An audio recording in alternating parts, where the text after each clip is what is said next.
Hello, everyone. Yes, it is finally time. So sorry for the delay, but welcome to our special NINJALA versus 3rd anniversary watch party. How we doing, everyone? Welcome, everyone in the chat. Welcome, Phrase, Gear, Punisher, Dino, as well as Dapper Dude, Pinky, Matt, and everyone else watching. All 25 people as well. That was actually a big blow up. Anyway, how y'all doing? Oh, it's us. Yeah, right? of course. Not just you, not just all you, like in the VC right now, but everyone in the chat. But okay, let's see if Ochi's still alive. Yeah, Ochi, you there? What? I'm still. Yeah. No, I'm totally not. I'm totally not here. Okay. Not here whatsoever. I'm informed into what this is to me right now. Like, I'm not here. I mean, I know I could have made that as your bloody muted icon, but yeah, as always, I am your host LK Gaming, alongside co-creator of the series Naza. Hello. Yeah, and our two guest hosts from the NINJALA versus team, Ochi. Hey, how's it going? And Antares. What's up? Hope you're all doing fine, because we're going to be taking a trip down memory lane, viewing the entire NINJALA versus series, because I can't believe it's been 3 years. Crazy, am I right? Right? Crazy. Yeah, am I right? I mean, 3 years since you, Naza, came up to my DMs and said, "Hey, check out this cool shit. We could actually, this could actually like be big for us." Yeah, that is funny. Actually. Yeah, but in all fair honesty, we can't thank you all enough for the support you've given us for the past, during the series of development. Even though we kind of did have a few rough patches here and there, but like, I'm glad we're all all here together once again to just relive the past. So yeah, I think it's a good time to do so. Yeah. Yeah. So yeah, it's I mean, that's all we're gonna do. Simple and straightforward. Not gonna have any faffing around here.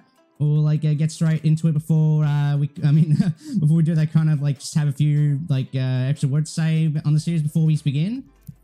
Like, yeah, I just still can't believe. It's been this long already. Like, time really flew by. I know, but 3 years is a lot of time, despite the fact this thing entirely started around the time when NINJALA was really kind of in a bit of a pickle, I would say, not to be too scathing. Yeah, that's true. Did you say it was like season 7 or season? No, it was season 8. Season 8. It was season 8. It was season 8 when we started. Like, you know, the season before we got the dreaded Ninja Gun lab. The dreaded lab. Who knew it when it came to this? Yeah, okay, yep. Who knew? But it wouldn't be NINJALA without NINJALA Lab. Yeah, it wouldn't be NINJALA without NINJALA Lab, or just without any pay to win. But like, enough about that. We don't want to turn this entire thing into a rant. This is a marathon, not a rant session. We can save that for another time. But, sure thing, broadcaster. Shut up. But yeah, we're just going to be going through like the entire series and give our commentary on stuff that we never have actually shared to like anyone outside of this entire team, really. And, yeah, you know.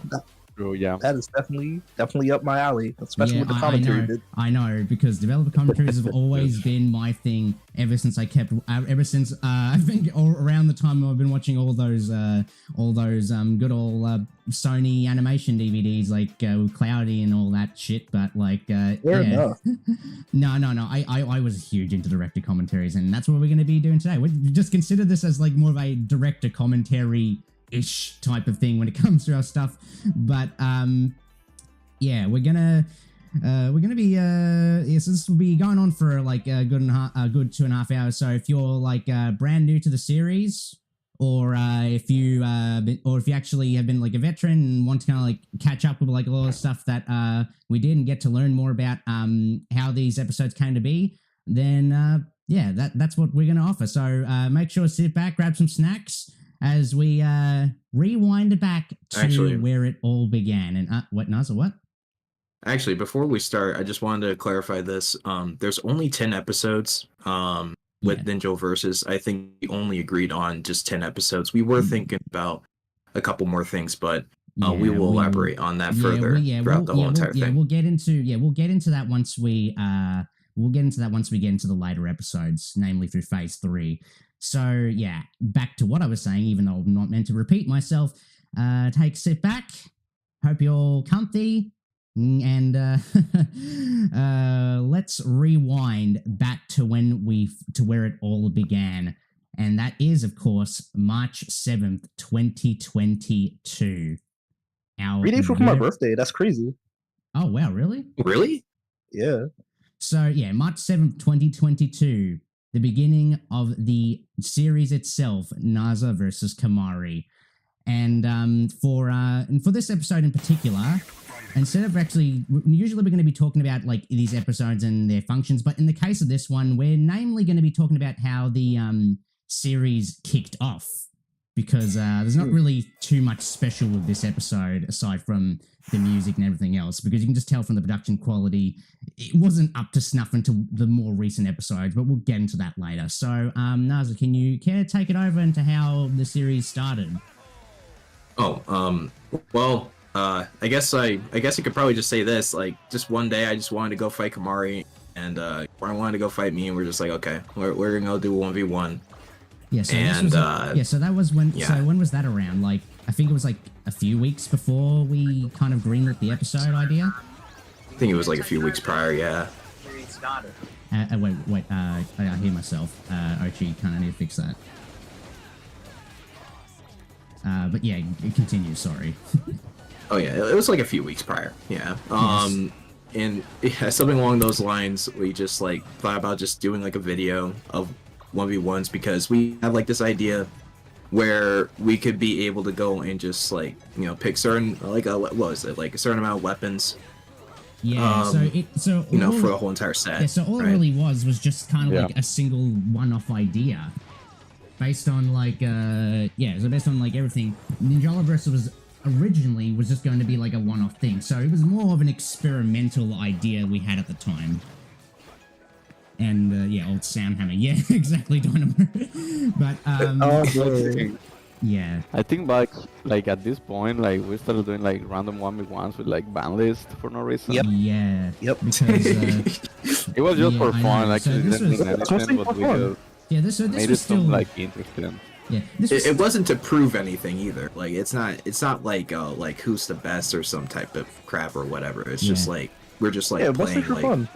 with the rules or whatnot. Yeah, so- in Yeah, basically- video format. yeah. So Nice double break there, buddy. Yeah, so regarding the entire development of the episode itself, so as Naza said before, so originally this was only going to be a one-off thing, despite the fact that around that time there were a few 1v1 series that were circulating around Ninjala YouTube around the time. Namely, the one who was known for 1v1s before Versus was even a thing was Crimson Shade, who did like a lot of 1v1 videos on Ninjala with other people across My the boy. community. My boy, my goat, Yeah, Crimson I Sheen. remember that. yeah, My goat. so Very acquainted with that. he Yeah. was. No, I mean that is like warrantable enough. And Shout outs to him. Yeah, shout out to him too for kind of like, well, in a way, being somewhat of a slight inspiration for this series, and for being the one to actually, well, at the same time, who would have actually mid-no cards training arc be like, yes, Kamari, hey, welcome to the chat.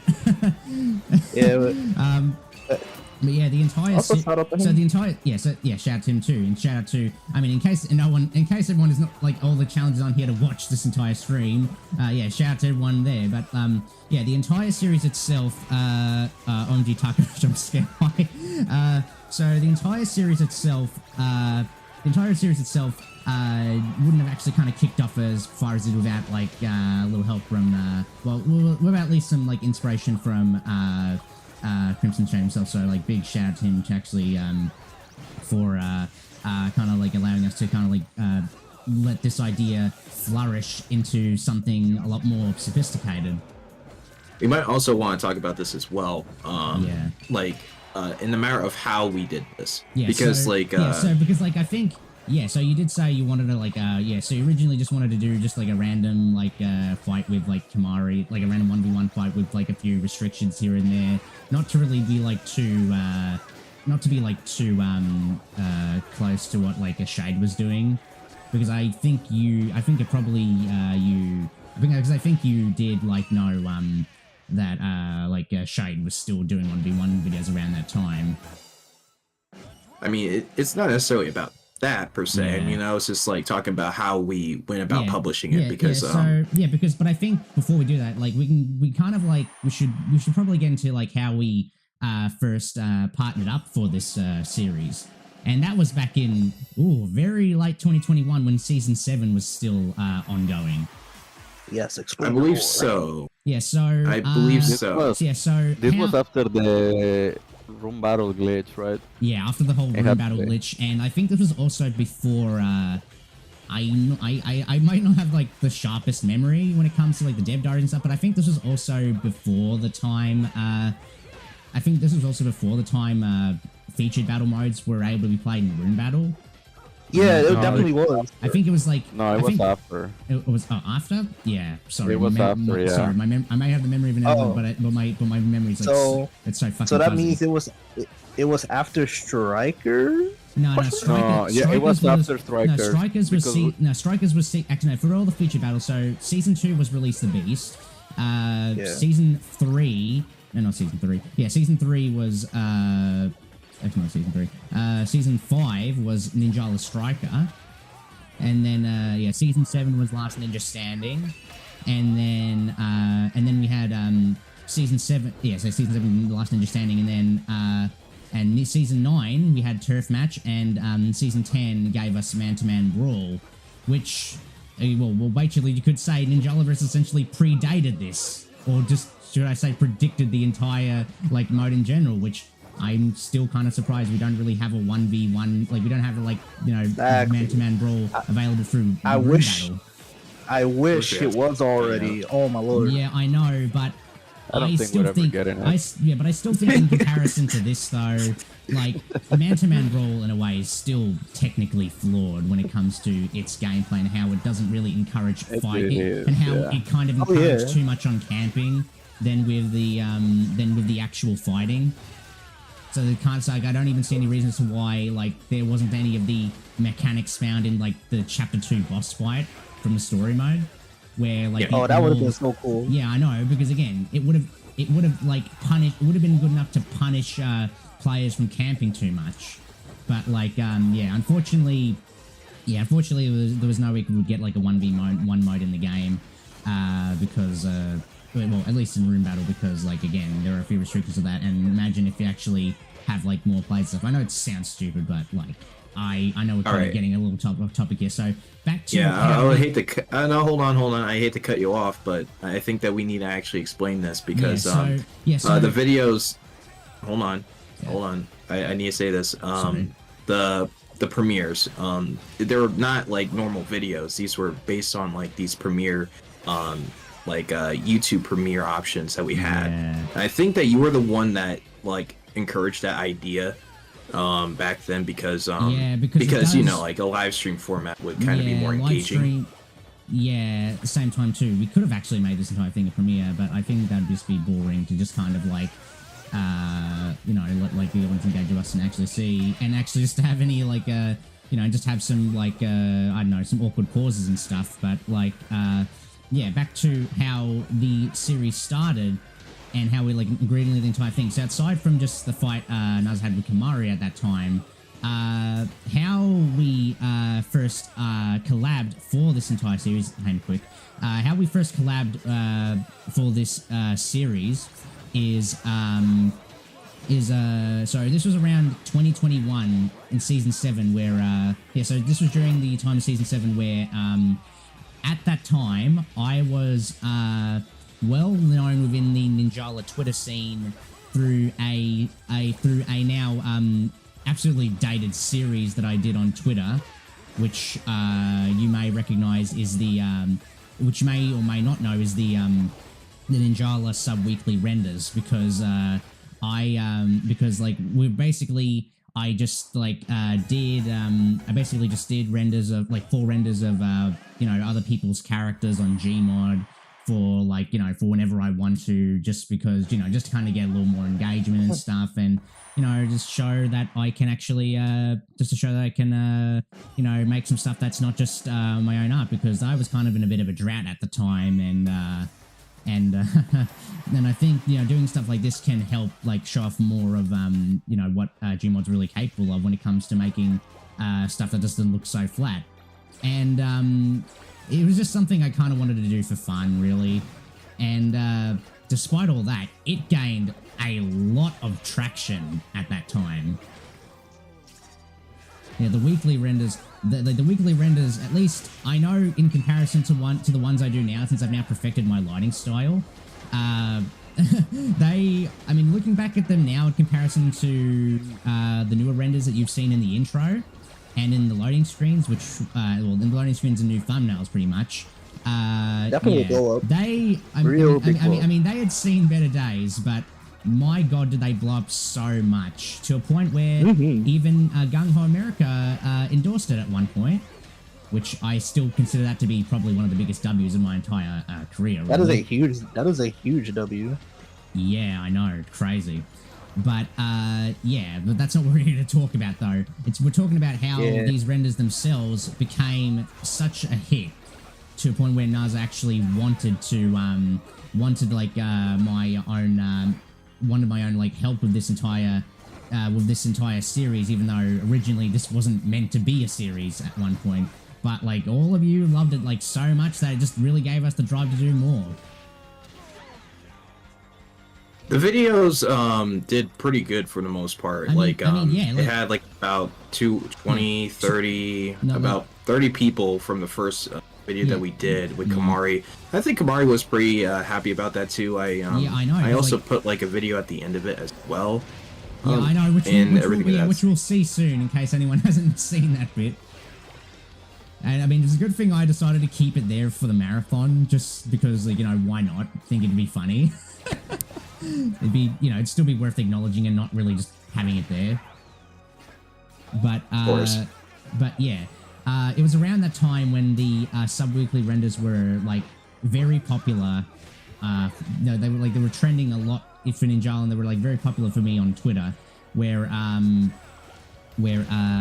that's where Naza reached out to me so he can have my hand in doing this. Well, at the time, this one single video that includes stuff that's not just using in-game renders. It was a couple of areas there, and then we improved upon that future releases. It was only just a week. Yeah, so it was only a week prior to the release of this video where we kind of went on with the idea of actually using these renders for Versus, and all of you seemed to love it. It meshed out really well. It did give a little more flair and spectacle to the entire thing. Even though, again, since it's only the first episode, they didn't really kick off that much when it came to visuals. But once we get later, once we go into later episodes, you can see the improvements just through every single for every subsequent viewing.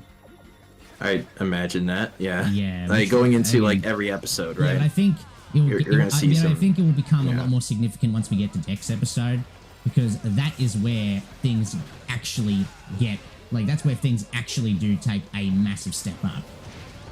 And we'll explain all that once we get to the episode. About Kamari. Yes, okay, so go on with Kamari. Yeah. Yeah. Okay, so the thing is that when Kamari was doing these 1v1s and stuff like that, I believe that he was the one that did suggest card bans as well. I do think we were I think we did limit the amount of cards we also did use too. So we didn't use just 4 cards. We only used. I think we only used 3, 2. Or 2 or 3. But I think it's 3. No, I'm not too sure, honestly. Because again, this was still around the time when the amount of Shinobi cards you could have was 4.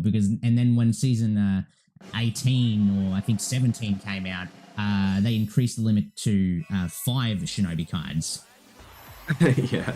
which which honestly, still to this day, I just would have taken. Then I would have just taken over the lab any day. Oh, of the hold week. on. This is interesting. I really like this one. Oh yeah, I really like yeah, this part. yeah. This is the part. Yep. Like, dude, this was just so freaking weird. Oh yeah, I remember this. Yeah. He straight up just wiped both of us out. Invisible tornado. Just all you gotta do is like wind. It's basically just like wind breathing before, like wind breathing was even a thing in Demon Slayer. And now we get straight on to our next episode, Naza versus Muffin, which even to this day is still our most viewed episode at around like almost like 3,000 views, really. Yep. But as you can see right here, you may notice there are a few changes that we included, even though they're only like that subtle, but like the beginning of the episode. Like beginning of the episode. The beginning of the episode. That's like the biggest. So thanks to Kamari's idea, this is the episode where we introduce the card bans, where obviously one player picks their weapon out, must ban one weapon out of each other's like own weapon pools, and then each has to ban a single card from their own shinobi card hand. That's basically the flow of every episode, like going. Oh yeah, yeah. The intro themselves, the intro for these, at least for the first few episodes before we changed them, had us just essentially how we got the footage for them was that Naza and I just simply went to room battle. So we didn't have to, like, we weren't really fighting each other. Rather, he wanted me to move away to somewhere where I won't be able to be seen, so that way he can get the, all the set pieces for the entire stage.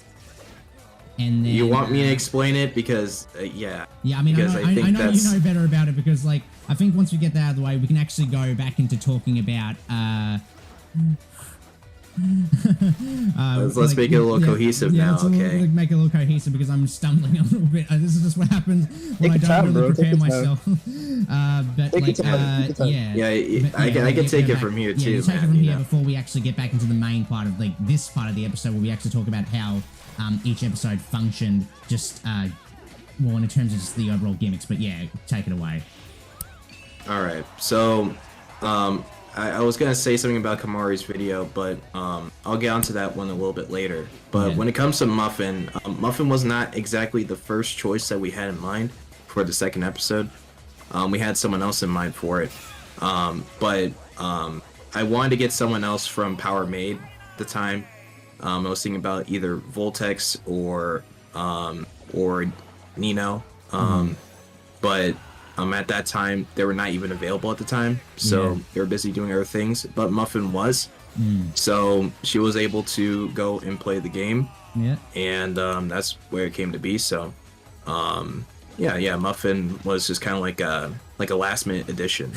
Turned out to be a pretty good choice too. And it's funny you mention that now because we have Muffin in the chat actually just saying after 3 years I actually do know how to make muffins. So, good job, Muffin. At least you know. A gold star for you, mate. The lore, right? That is what I call an improvement.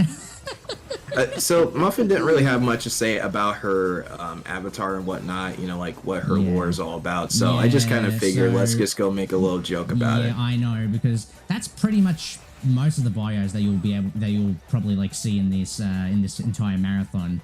Because we were just going with what we have for each character, and then we were just kind of going with the flow, really, without trying to sound too tame, without trying to sound too serious or cheesy. Yeah, obviously, people want to have fun, all that kind of stuff with their characters. Yeah, because stuff like that's been more reserved for projects that are kind of meant to actually be taken seriously. One that you may know is still kind of in a bit of hiatus as Ninjala Warriors, which is my own fighting game thing, which again I know I did say is currently on hold because comms and work, they always like to bite me in the ass. But then again, we're not talking about that. So back to how we select the characters and how these episodes functioned, because now we got the intro out of the way. Yeah, I mean, we did mention about. Oh, yeah. You know, Muffin actually did kick my ass in this one, like quite a bit. I feel like that everyone knows that.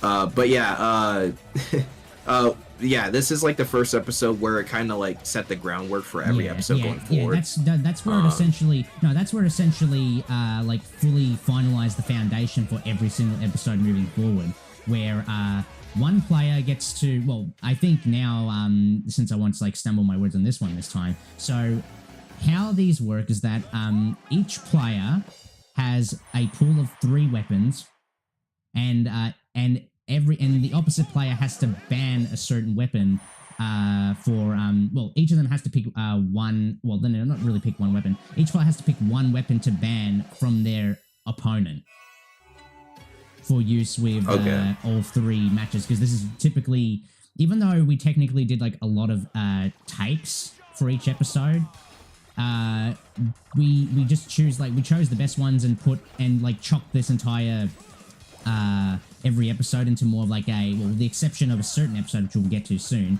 into like a best of 3 format.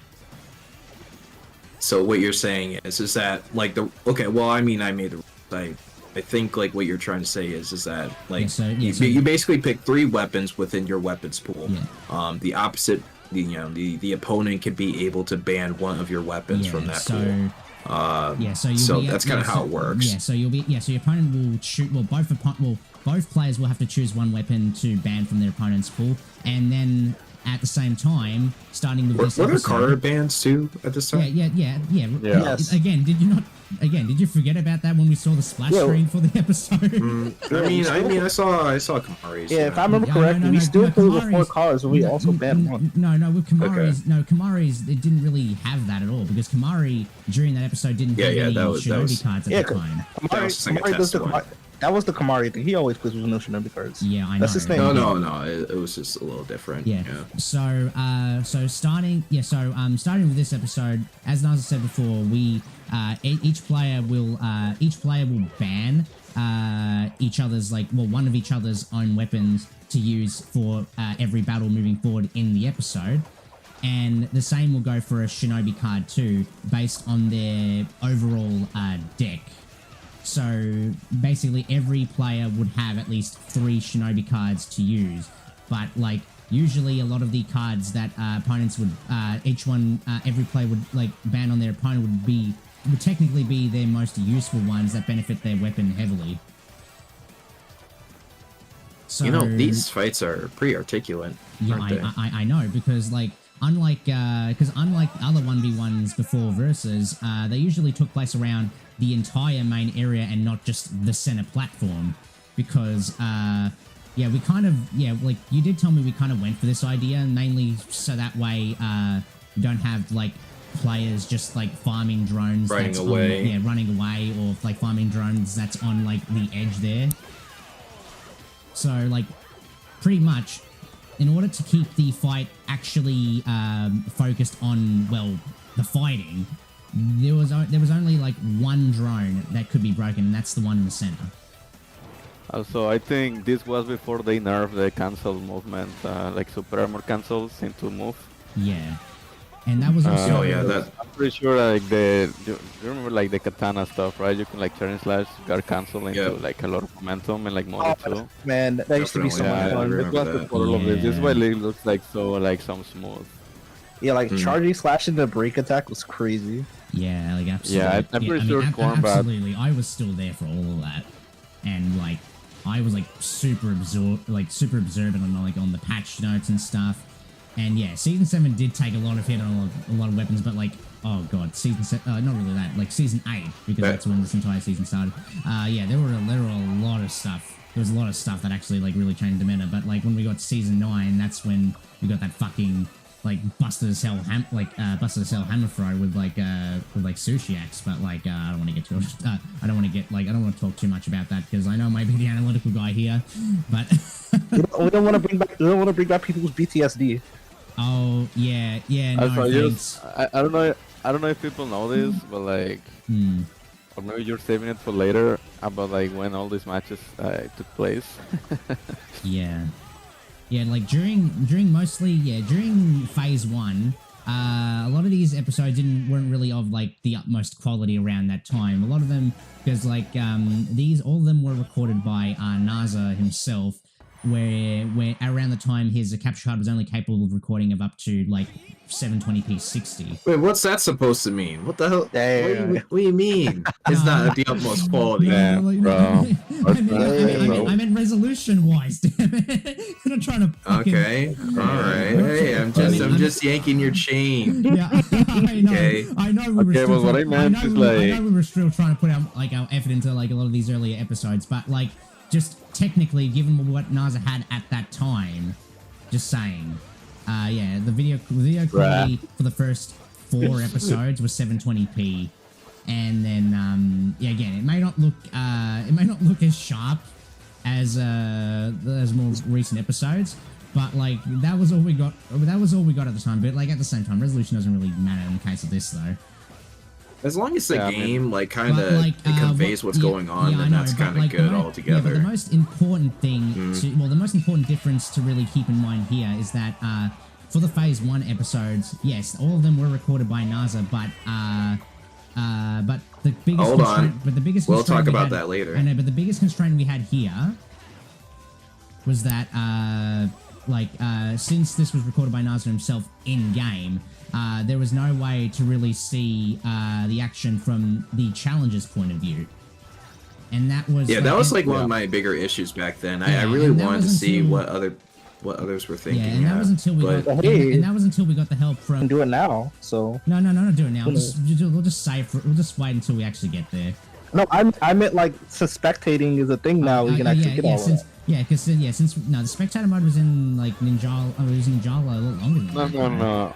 So no, that's like this, right? Like basically, we didn't have like another person to record this for NASA. Yeah. Yeah. But like it was still pretty small. It was just only me and OK at the time. Yeah. So like for the first 4 episodes, these were just produced by So before Ninjala Versus team was even formed, the first 4 episodes for Phase 1 were just made by solely myself and Naza. Oh yeah, I figured that. I figured most of that out. Yeah.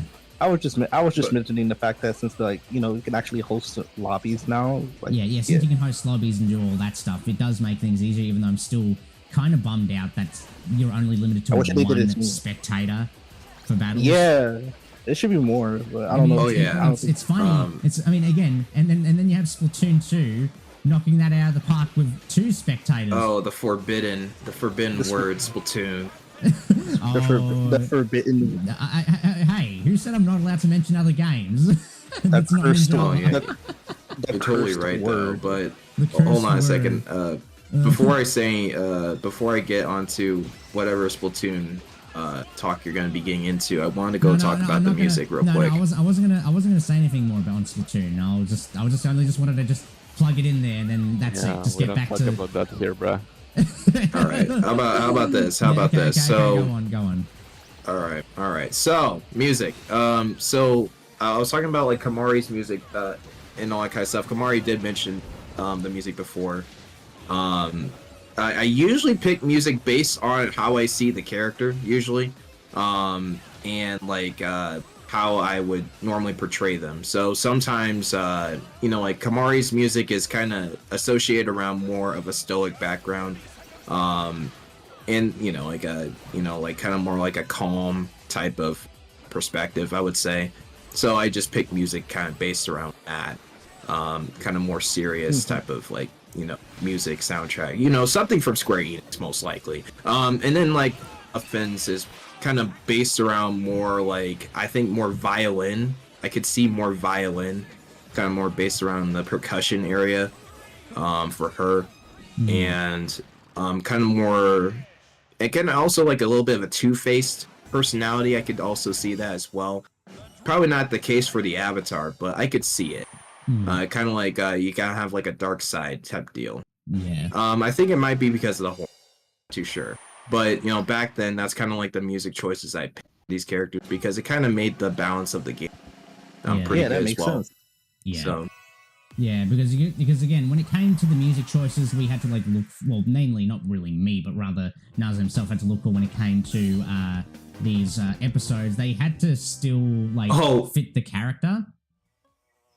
They had to fit the character. They had to fit the character. And it's got to be good. Well, I mean, they had to fit the character while also fitting the while also making sure it still fits within the theme of Ninjala, which, funnily enough, we segue into our next one right here.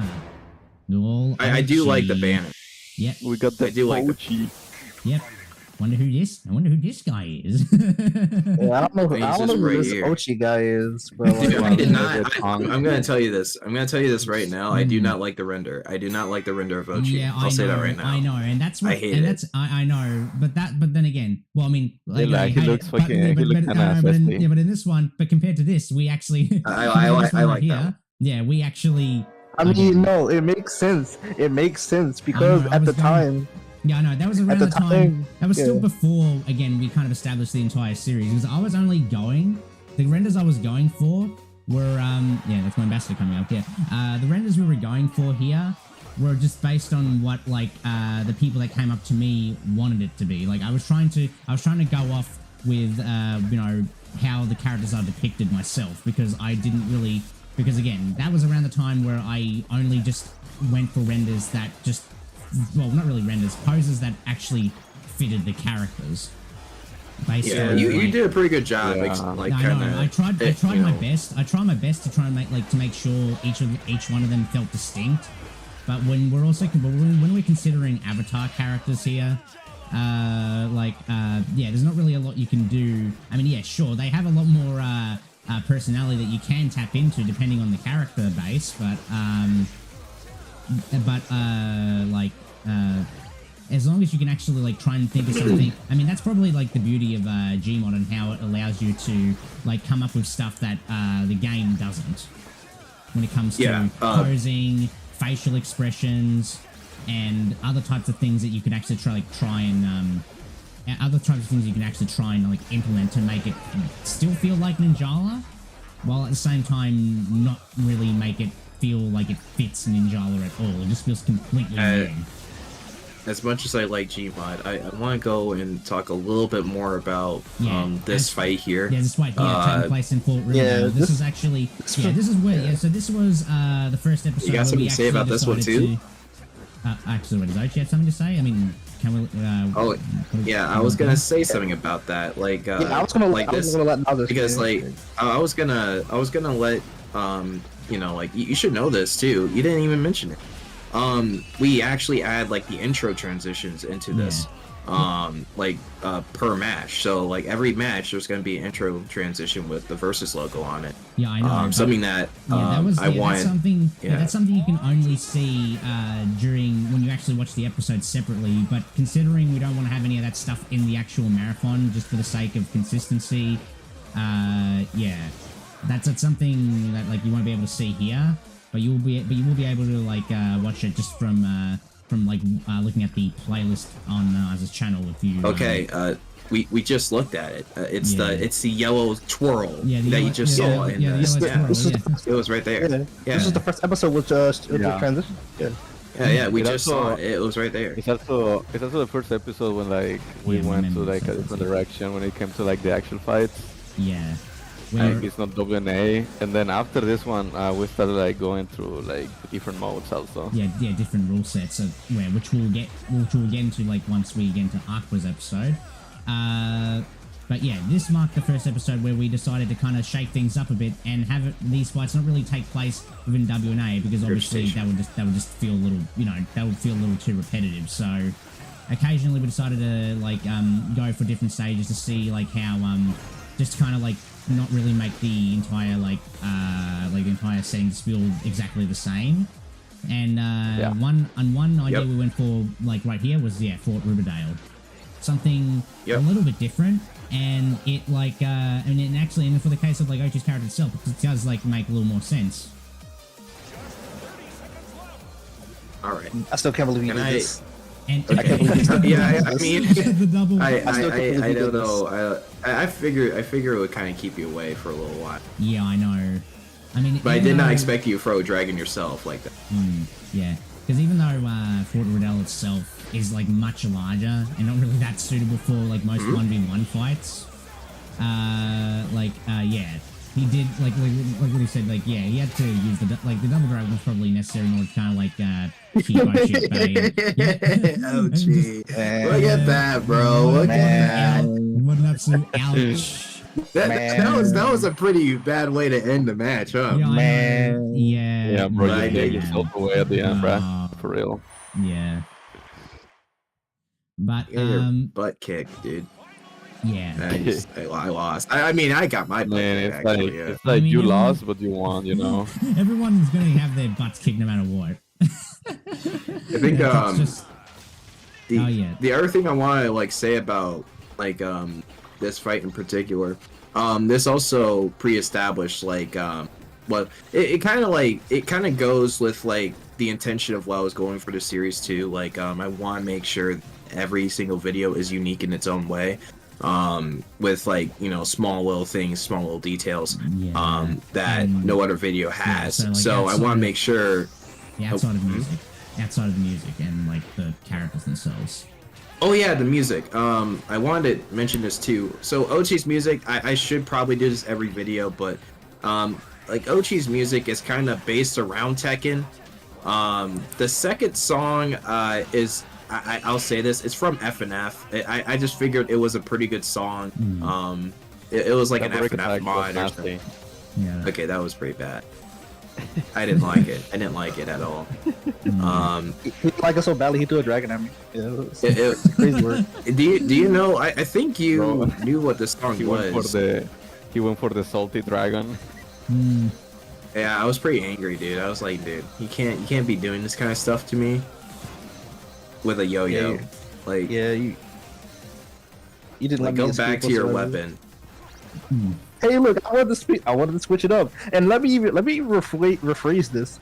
This is before I even found my my go-to weapon, mind you. Oh yeah. This is like I'm always gonna say this. I feel like if it came out with a season sooner, I would have always been like a call player. You would have been a claw player. Very like. It predated this. Not in what, like season 7 or something? Season 7. Yeah. Season 6? No. It wasn't. It was season 6 7. was Motor. Yeah. Yeah, Motor was the one that Motor was the one that actually Motor was the one that really dominated the meta around that time, mainly because of like the bumpy accelerator thing. Yeah, bumpy accelerator. No. Basically, Motor got nerfed. Motor got buffed when Claws came out, right? So yeah. It was like, if you will play Claw, you will literally get like run over like some animal on the secret world by like all the motors. Like, oh shit. Oh, again? Damn. Oh, hey, listen, it was not my If best that was day. me- Okay. If that was me, bro, that wouldn't happen. Okay, buddy. I should have just killed you right there when I had the chance. Yeah. I don't know I guess what I you was doing. didn't, did ya? The washing machine combo yeah. doesn't work on drum beat at full HP. You're right. I didn't think about it. I did not think about it. I feel like this music choice was kind of strange though, but you know, it kind of worked for what I was going for. But yeah, for sure, Tekken is pretty much what I was going for Ochi. Ochi was more of a fighter in his avatar bio, so I was kind of like, okay, well, this guy's, you know, he's probably gonna like kick anyone's ass if he were to like, you know, actually fight against some of these guys, you know. So it makes sense. Yeah. What was the bio say again? It was like you're part of the biker gang. Yeah, That was like when we were coming up with like the bios Pretty once cool. the entire series like finished, when we actually made like the posters, which include the 2D made by Reese Senpai, who was like responsible for like all that. Yeah, we kind of like did a little something for like, you know, Twitter description for each like poster. And yeah, what you'll be seeing, like what you saw probably like from like there was also kind of the same here. Dude, this is so disrespectful. Yeah, but you'll see new bio cards. You'll see new. Oh no, you can't go back. Well, I mean, I can't go back. You I should- was gonna say I fun can't fact. interact with it. It's Mr. Fun fact. Fun fact. Oh, Yeah, fun fact. Ye- After like, I don't know, many people know Hammer have a chase on their break attack. They have like that little katana chase on their break. It's really short though. But it still does, which is kind of weird. I remember when I told Naza about this, like back in like what, season 3 or something. Yeah. And like it doesn't make sense why he has it, but it does for some reason. Oh, it does, and it makes sound humor scary because, like, the fact that they could still chase you and just try to catch you. It like literally coming at you like a Gundam is pretty funny. They come at you like a grandpa, like 1 kilometer per hour, which is funny. I'm gonna hit you with my mallet. Dude, that is so freaking. I would hate it when someone just ran after me with that. Imagine if it was more effective. Like, that would not be fun. Can you imagine if the tracking on that was actually like really good? Good. Yeah. No. I wouldn't imagine how I wouldn't imagine how good it would actually be if the tracking was really good. You know, if it was current day Soundhammer with you and I was playing with DJ Scratch, like, it would be game over. You can't be able to go with Echoing Scream with Super Armor. You can't even go against that. For real. Yeah. But, hey, you really caught me right there. I'm like, oof. Yeah. You know, the break attack was a lot faster back then. Like, yeah. It was. No, like there was less because there was like less like start lag here with the break attack there. I know I was like there when like Mida was like very prominent back like around like season 6, which I still consider was probably one of the many peaks in Ninjala that we had until like kind of started declining after season 7 really. I see. I feel that the decline had really started like at season 9. Yeah, I mean, yeah, but I like, agree. I mean, like, technically it did start declining around season 7, but like, most people still say like, well, like the true decline was season 9. But like, again, I'd rather think that's just something we could say for another time, maybe. I feel like the competitive decline was on season 7, but that was when the ENL died. Yeah. See, that's what I'm saying. That's what I'm kind of like saying. Yeah, declined, like when Lab came out. Yeah, that's why I'm kind of like saying that like the true decline was like season 7. I guess it really depends on who you ask, really. Yeah, like, I know. Yeah. But I'm saying like in the case of like the the competitive scene for the game, if you want to include that. It depends but for most, who you ask. Yeah, I know. It depends who you ask, but like most people will probably say like it died when ENL died. TBH. Yeah, but like some of the competitive players that like. For example, people like Bonds and Kamari, they got like really good after that, after ENL. Yeah. Even Seal or something like that. Like, and I wish there was more. They wouldn't say that. Yeah. Like, if you ask like the OG people that played like tournaments, like back then, like I would say it does. I can't believe that whiffed. Yeah, exactly. Yeah. I wish that there was more, but yeah. I do think like. What was the other thing that happened in this thing? Like, oh yeah, I was experimenting more with music choices for Ochi because I think that this was like the highest amount of songs I put into this one in particular. Like it took a lot. Like a lot of switching between songs depending on the what's going on in the match. Yeah, actually, how many songs did you experiment with until you actually came to a final decision? So usually whenever I work on a video, I usually have like a pool of 50 songs that I just choose. And then I just pick like the ones that would fit into the, this was such a close game. So it was. So like essentially I have like a pool of 50 music tracks and then I just take out essentially 5. Yeah. So 45 of those songs don't even get used. But they all are part of the same genre. Based on like character's perspective. And the dragon cucked me. The dragon cucked me from the Epon. Oh. I mean, the drone cucked me from the Epon. Man. That's the dragon. I would have won and got that Epon. I would have won. If your dragon doesn't betray you, then you'll never play these weapons, right? Like for real. So there was we were just trying to like figure out like how we're gonna keep on updating this this series going forward, how we're gonna keep on improving this, and then like after every episode I just think of like, okay, here's a new idea, let's try this, let's try that, and if it didn't work, we'll try to figure out our way. Like we were talking in DMs like very constantly around around like the development of every single episode. I literally had to like give up a lot of my I mean, well, we were only able to do it like on days where I wasn't able to work. I mean, where I was like off work. And here we go with our next one right here, which is like the only one that has like a unique rule set. So the most unique one. Yep. Yeah. The most unique featuring the one character, like the creator of the one character that pretty much like pioneered the whole 1v1 concept in Ninjala before Versus was even a thing. And don't forget that they're like. I was gonna say, according to what I remember, I think this was actually one of the most painful ones to play, right? Yes, it was. Yeah. It was very painful because we had to do, I think it was about 15 matches. And I have to let you guys know on this. So during versus matches and stuff like that, we made a rule that it would be. Oh yeah, it's versus 7 matches, so that would be about 14 matches, 13 matches. No, it was like a best of 13.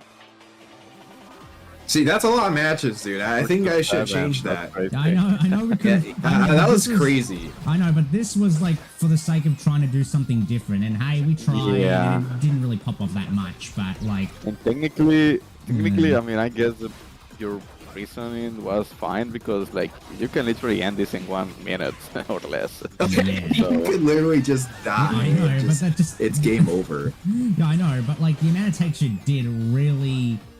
Yeah, the amount of takes you really did like. You kind of put a tax on yourself. It lowers the quality of the matches also, like because it's faster. So. I know, since like it's There's much not really faster. comebacks. But like at the same time though, this does make the episode a little longer.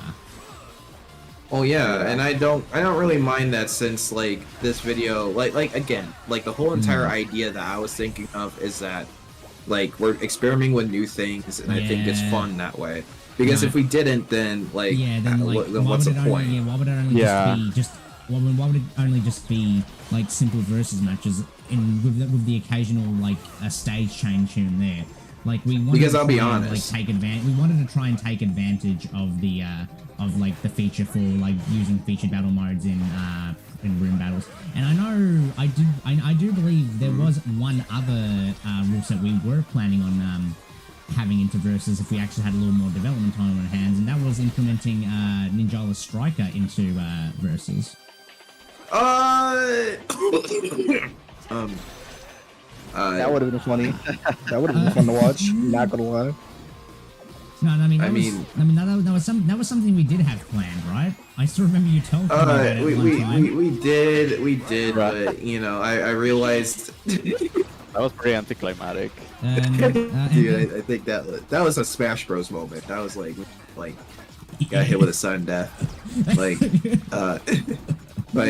Yeah, I would say Strikers was kind of like, yeah, it was like high wishing, but at the same time, like, how are you gonna actually make that work? I mean, it's just freaking Rocket League at that point. Yeah, I mean, despite the fact that Strikers is probably, it's like Strikers is probably, probably by most people one of the more intricate featured battle modes in Ninjala. Oh yeah. Totally. I mean, very much so. Strikers is still a fan favorite because it actually does something completely different while not really sacrificing the core gameplay. I suppose. Yeah, because Release the Beast is cool, like for a few matches, and Release the Beast. Release kind of dude, that's boring. Too. That's boring as heck. It's boring as hell, mainly because if you're typically, because again, if you have very little people in, in the lobby. And you're the beast, and if that one player that's not the beast knows what they're doing and knows like the best counter plays towards stuff like the beast and stuff. Crazy. Yeah, we just kind of it was kind of nice idea to add like voice lines. I think Release the Beast missed a lot of the chaotic things that this game has. Because you go into a regular VR match and that shit is more chaotic than like a Release the Beast match. It was revolutionary around like season 2, but then the further you go down, it just feels like now it just becomes, oh, if you're not the beast, then just stay in one's position and just like put the controller down while you still keep on emoting. It's not that fun. And then later on we had Striker, which was introduced in season 5, which I know we kind of did say we did plan on having this. We were planning on having this. We just talked about it too. Yeah, I know. Like, okay. I don't want to try and like, go too deep into that one. Like again, Striker, I don't want to talk too much about that because that's pretty much. Yeah, good night. Yeah. Oh, okay, yeah. I think that we need to talk about this was the first. This was the first video with that UI, that specific UI, right? With the new UI. Yeah. That was only just specifically for this episode. But yes, even though this didn't make a return, the style of it did once we get into the next episode.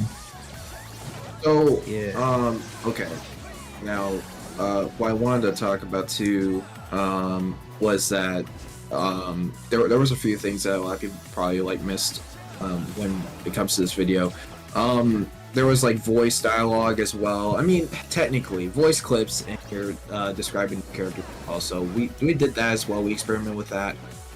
We also the same thing with like Ochi and Muffin and Kamari. The music selection was based around Puzzles of Dragons, and that's mainly just because that when Shade was talking about his character was like apparently a monster hunter, or some like whatever that crap is, like right? Monster Hunter or like human. What is it? The Monster Hunter Wilds or Monster Hunter characters? Yeah. Because, it's like because Shade was like from really a different world. Big. Yeah, I know, because he was like that big into Monster Hunter. I mean, he not really. He is. He still is that big. He still is. I was trying to correct myself. Damn it. Yeah. Okay. Well, what I was trying to tell you guys is that like that's the music that I chose. Mainly because like it's otherworldly kinda, and Aqua just feels a little out of place compared to any other character that we put into Versus. So like we just kind of picked like some random music, like that's kind of more feudal. At this point, it was like the more like out of picture character. Later on, we got like other characters, like we got like a demon lord and like a dragon. But at this point of the thing, it was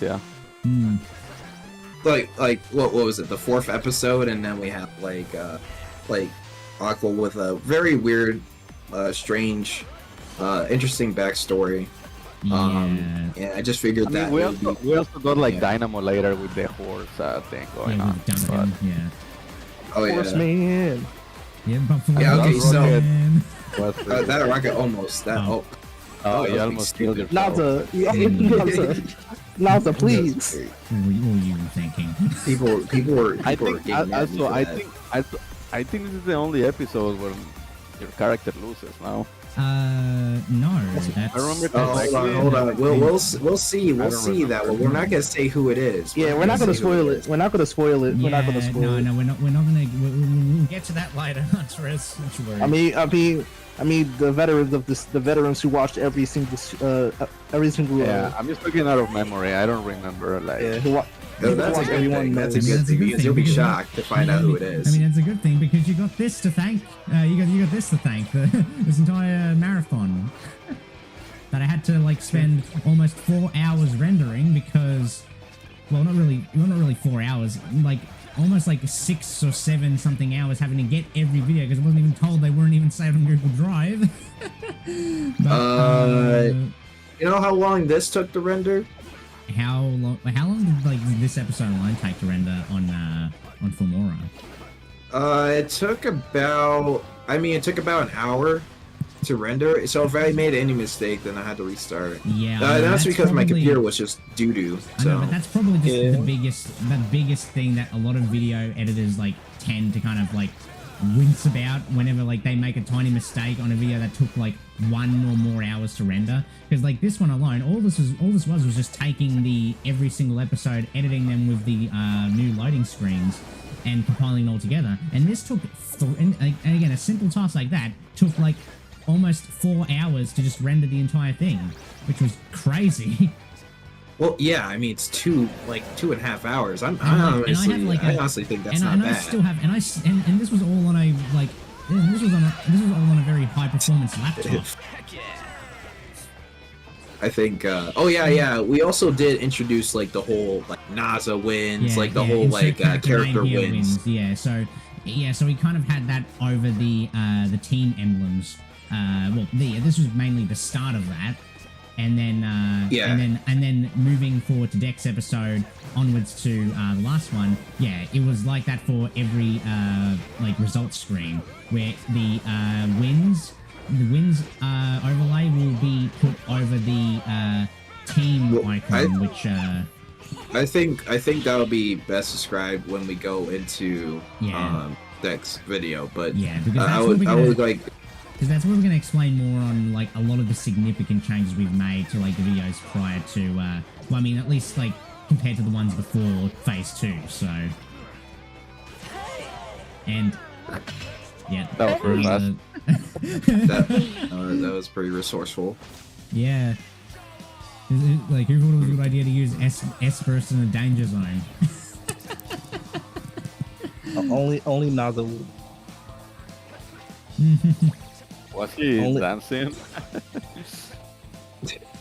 I mean, you could say that. Yes. It should be fun. But I think going into this episode, this was like the Phase 1 finale. This is the Phase 1 for a while until we wanted to go and like add more improvements to the series. So we got like 4 episodes out. We wanted to go and be like, we want to like make it better because like we wanted to go and see what people actually wanted. Like we were just taking a look at statistics, you know, all that kind of stuff. We kind of I don't think we did like a Google Forms. We were just kind of like asking some people in your server or something, or actually I think you were kind of asking a few people in like other servers that they were like a part of or something, or maybe group chats. Yep. It was something along those lines. And then when we were developing the Phase 2, we were you came to me like showcasing these new ideas that we could like eventually add. We could like eventually add to these matches, such as stuff that we'll save until we get to that episode. So this helps make things like more cohesive. Yeah. I think that Last Ditch Standing was probably the most tedious one, though. Yeah, because again, you said, you had to do 15 bloody takes just to. And here's the thing, like, it wasn't too bad. Like when you see it on paper, right? Like when you see it in a video format, it doesn't seem that bad. But you have to remember, like, I mean, the fact that you have to like go and like, like exit out of the match and then start a new one. It's not given how long it takes to go from just the match to the lobby and then back to the match, it's just absurdly long. Even to this day, if you're just doing a public, match, like I still recall the time of the whole matchmaking testing that they were doing. Like it took, like when I was trying to like test it out in ranked BR when I was still more into the competitive play around that time, like. It took like almost 18 freaking minutes to just wait for a match, assuming the lobby wasn't packed. Yeah, that's true. Like so, 18 minutes upon just pressing the A button. No, and it still is. It's just sad to see how, like again, in case you didn't see my Ninjala stream that I did on like going for the season 19. Oh no, I was there. I was there. Yeah, I know. I mean, yeah, you're there for most of it, but I mean, let me just say, let me rephrase myself. So if you were assuming you weren't there for the latter half of the stream, it was pretty much most of it was pretty much spent on waiting. Like I was given that one mission where I have to like get first place without using Shinobi cards and BR, which again I've done multiple times before. And then I went for BR matchmaking, which again is like funny. I mentioned that considering how that lag right there with like dude. I was simply just like I was simply just like not me personally. I was simply just like doing BR matchmaking so I can get that mission out of the way, and maybe kind of like do something else while engaging with chat. but like the entire last hour and a half of that stream was just spent on nothing but simply waiting for a fucking BR match, because like there was only like one or two of the same people also doing the same thing for whatever reason. So like it got so long to a point where I had no choice but to whip out my DSi and just play some Lego Star Wars, because like one, I needed some time to kill the complete saga. Oh yeah, the whole First thing. of all, why are we talking about Lego Star Wars? No, that's what I was doing for the last. That's what I was doing for the last hour of the stream. Just hey, look, I'll tell you something, okay? If you're gonna talk about Lego Star Wars, we're gonna talk about the original trilogy, Lego Star Wars. Listen here, Mr. Naza F21. No, I have the right. No, I'm talking the complete saga, so both prequel and original. Okay, so zip it. Okay. Yeah, but so because again, because I wanted to kind of like do something while I was waiting, because it just feel boring to just sit there on my ass, talk to someone, or just kind of like have like the controller laying on the ground and waiting until someone actually like comes into the bloody lobby. And also because too, I haven't played the game in like that 8 years. Right there. Oh yeah, that was crazy. No, Shade was crazy for that. That was a lucky save. Amazing.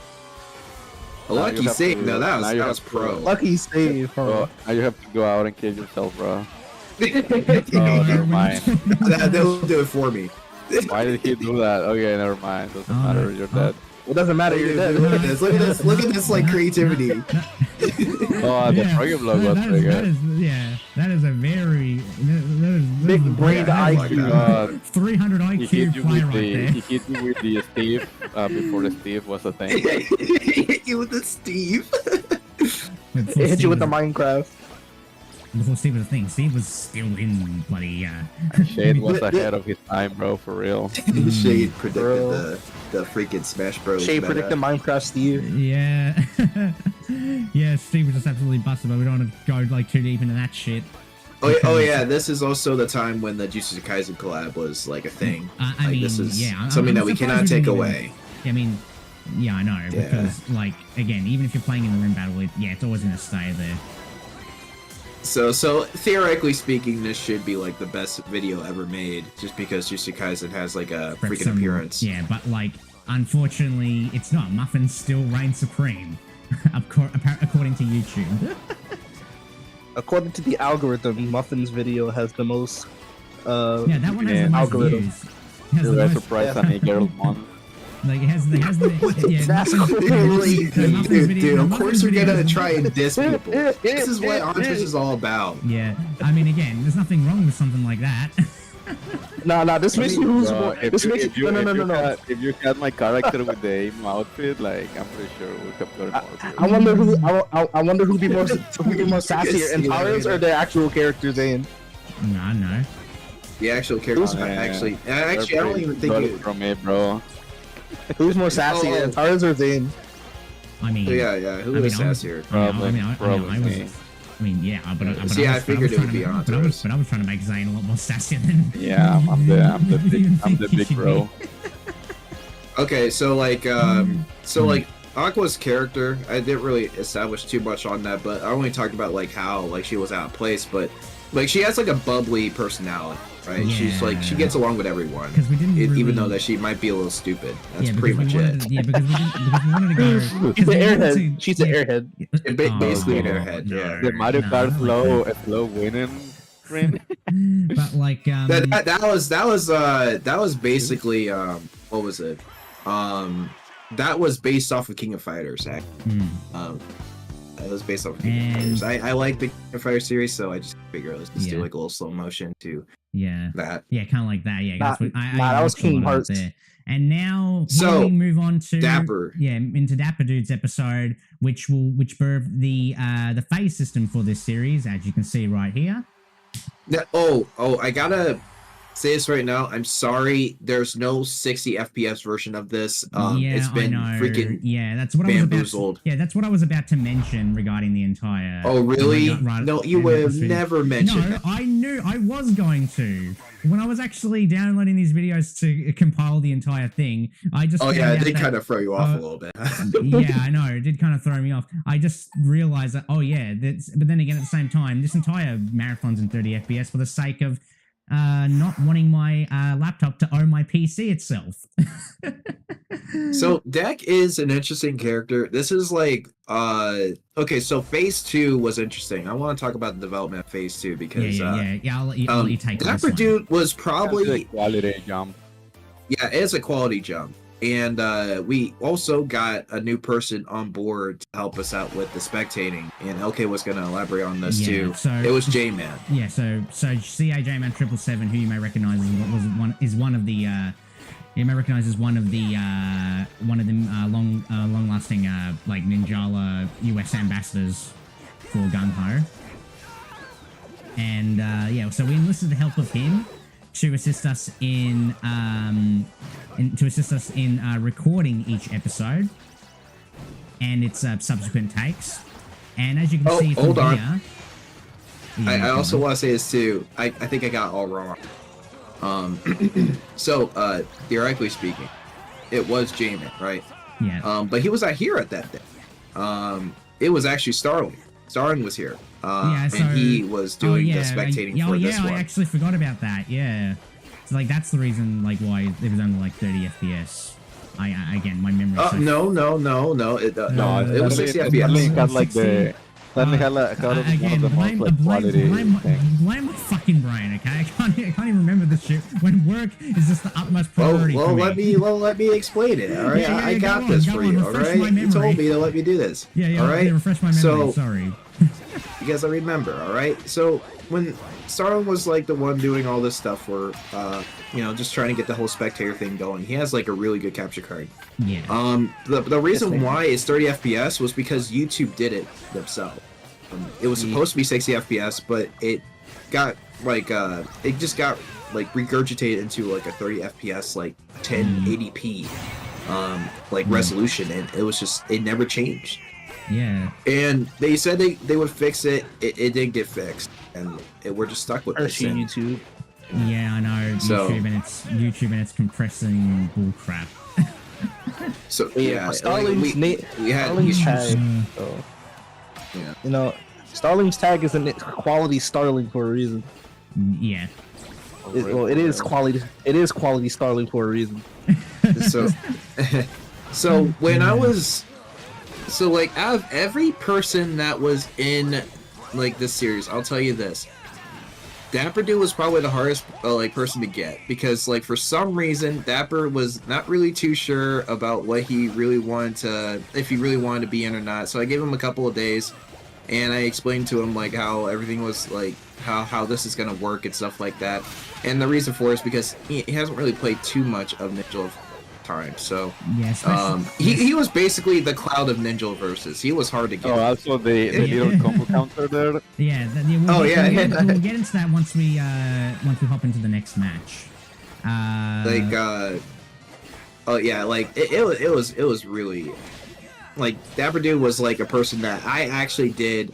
If like phase 2 were to start, like he would be the first one to start it, because like he just has a character that kind of fits main character vibes, like he just fit. Like he's literally like freaking Terry Bogard. I was gonna say that. I don't know about, I'm not gonna lie to you, I don't know about Cloud. I ever say Terry. Oh no, I meant like when I reference like Cloud, I mean like he was hard to get. Like we're not even sure if he was gonna show up. Kind of like how Nintendo and Sora were trying to get like exactly that. Again, despite the fact that it was like such a big deal back in 2015 when Cloud was revealed for Smash 4, like Square was being overly protective of like the IP so much, to the point where when it came to the content that Cloud bought with him in Smash 4, aside from just himself and the stage, he only bought like the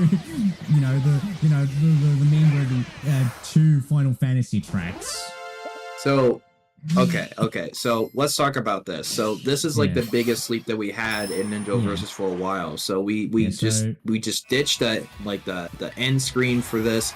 we made sure that we kind of just removed a lot of things that were based around team battles because we just didn't want that. Because like it just felt, because again, not to mention it just felt a little too.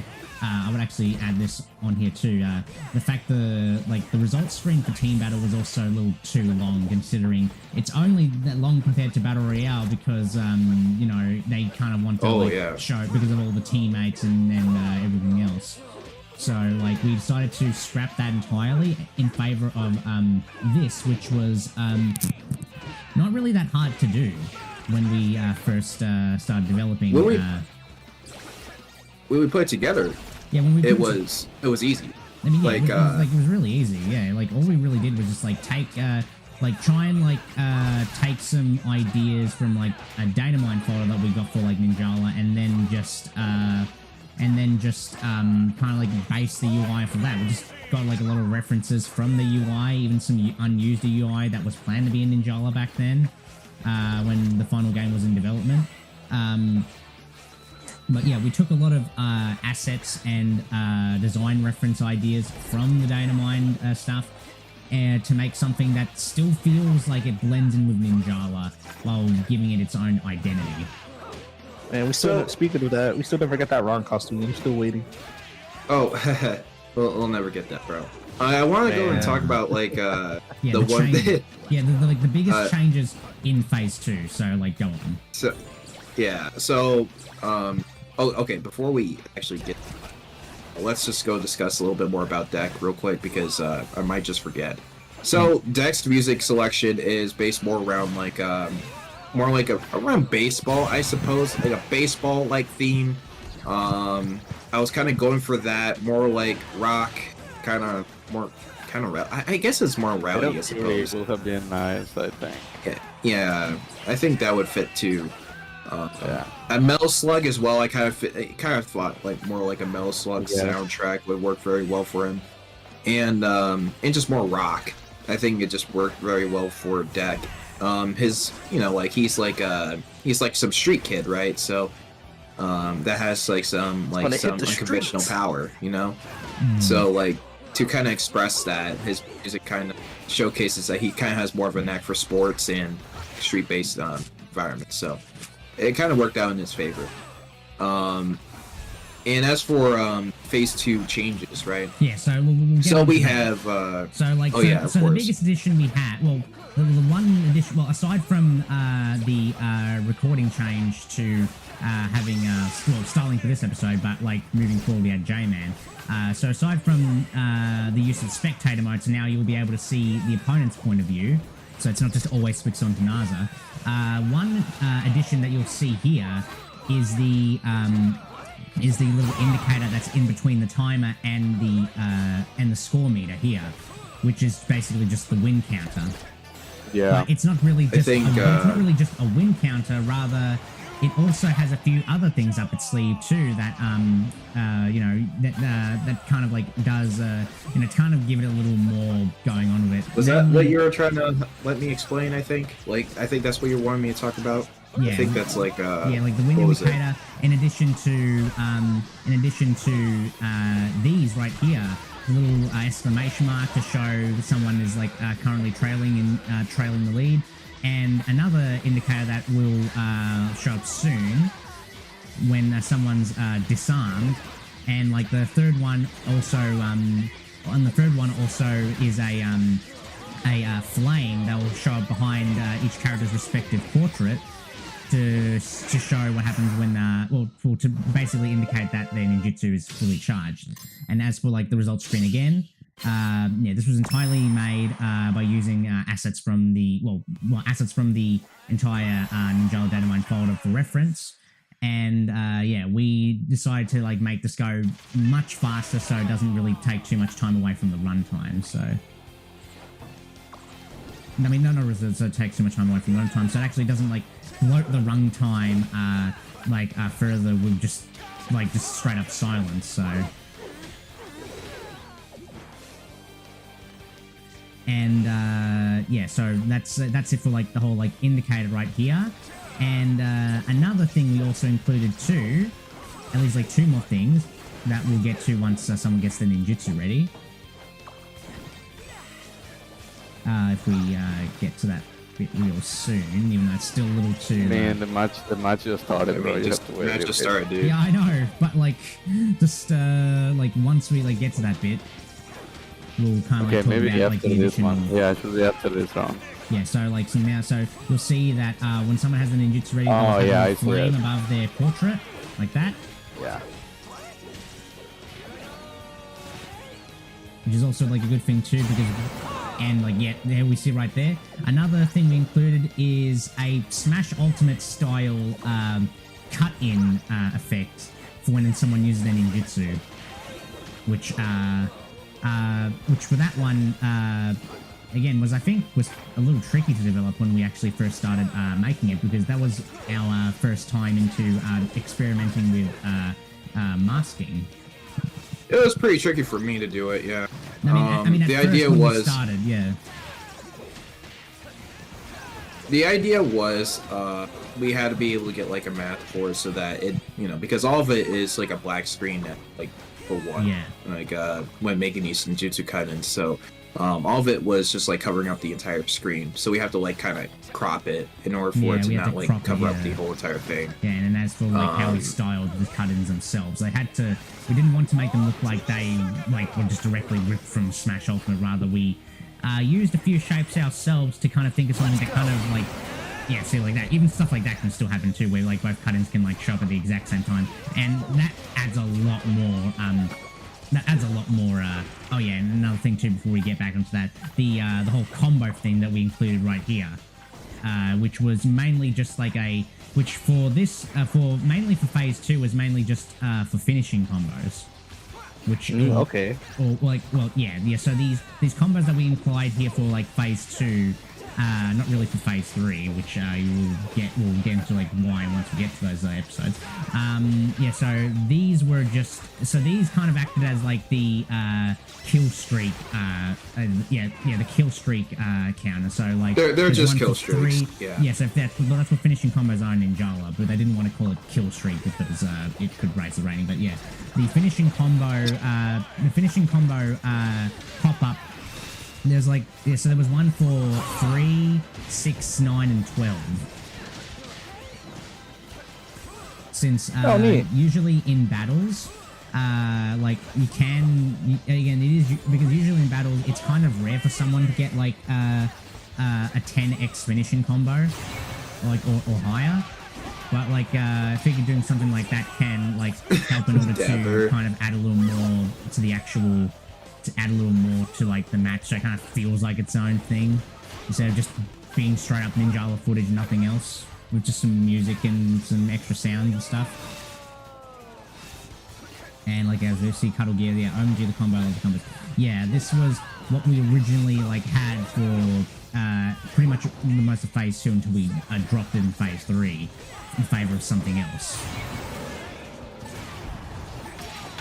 But yeah, phase 2, as you can see, in comparison to the first 4 episodes, has had like a major jump in effects as well as a major jump in effects as well as the overall quality itself, which will become like a running theme after this episode up until the end. So, which is the running theme of this whole entire series. That's kind of what we were trying to go for this whole entire time. Yeah, like the entire series itself banks on the use of like editing and everything else in order to really make something that doesn't just feel like it's just straight up Ninjala footage and music and that's it. Crash. And yeah, now we get on to one crash. Now, probably one of the... hold on.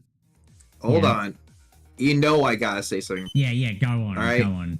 Me personally, this is my favorite video of all time. I don't know why I like it. Okay, it's my favorite one. I just wanted to go and say that right now. Yeah, I'm just jealous. I'm jealous. Okay, I'll tell you the reason why. All right, it's because for one, I actually did like enjoy making this one. Like, enjoy making this one. No, I'm jealous for a completely different reason. Okay. Okay. I was trying. You shouldn't. And this is another. It's because of the claws, isn't it? Yeah. And it is another change we added right here. So this was the episode where we updated the intros. So this time the stage intro, so that way we don't actually just make it look like we're using the assets from like Ninjala. So like at this point, this is where we started to become a lot less reliant on using the data mined assets and actually just making our own from scratch. Okay, I'm just kidding. Ochi, the only reason why I said it's my favorite was because I was just wanting to mess with you a little bit, but I actually don't pick favorites. As far as this one goes, oh yeah. I'm just jealous because they're using claws, man. Oh, well, you see, how do I best describe this this video? Because yeah, like this is okay. The music, yeah, the music, right? Yeah. It's very. How do you describe this, Ochi? How would you describe this music, like genre? How would I describe this music as a musician from a musician's standpoint? I guess so. I mean, like, what kind of music is this? I mean, technically, like Puyo kind of like music. It's kind of like Puyo music. Yeah, you mean like very Sega-like? It's very Sega-like, yeah. Yep. And would you look at that? Just go immediately fucking cancelled. so that little thing right there called Ninjutsu Crush. That was like an idea that we had in mind, but we just kind of ditched it altogether. We ditched it mainly because it wasn't really that often you'd see something like that happen in any of these episodes. Yeah. So. Because like, yeah, it was just. And you also consider most ninjutsus do give iframes, so. Yeah. But yeah, go on. Alright, so we did update the visuals a bit more. Like the flames are more pronounced, so they look a lot more cleaner. Yeah, they're a lot cleaner and they're easier to see. Yes. Like you can actually see, like it's like now has a bit of a layered effect rather than the flat one you see in the Ninjutsu Gauge and Ninjala. And in the case of any transformation type ninjutsus, especially in the case of the Hawks and Gloves ninjutsu blast barrier, you'll see any transformation type ninjutsus will have the flame, as you can see on the top right, radiate a bright white whenever their ninjutsu is activated. And it will just slowly. So it just prolongs for a longer period of time. So it will just like stay like that, and then it will just slowly fade once the effect wears off. So that was an idea that I just thought up. Yeah, I know. I just figured it would be something that would be pretty good. Yeah, because I think it's probably better than just having the ninjutsu flame just completely just disappear, because you kind of need to see. Because you kind of need to like see it in this case of clarity. Because like considering the camera just will keep on like switching every single time, you need to make sure like you always need to make sure that clarity comes first when it comes to clarity and like the necessary information you need for the viewer comes first in order to make sure like there's not too many things in the way and it's not like overly confusing and stuff. So yeah. Okay. Yeah. Let me see here. This here.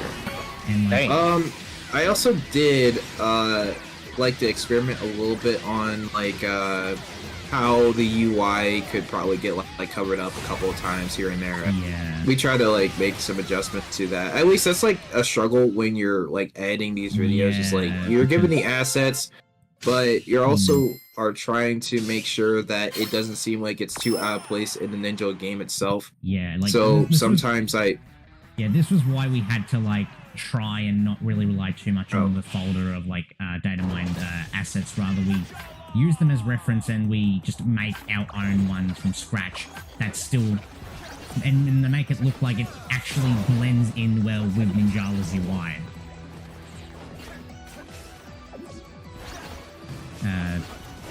If you can continue, Naza.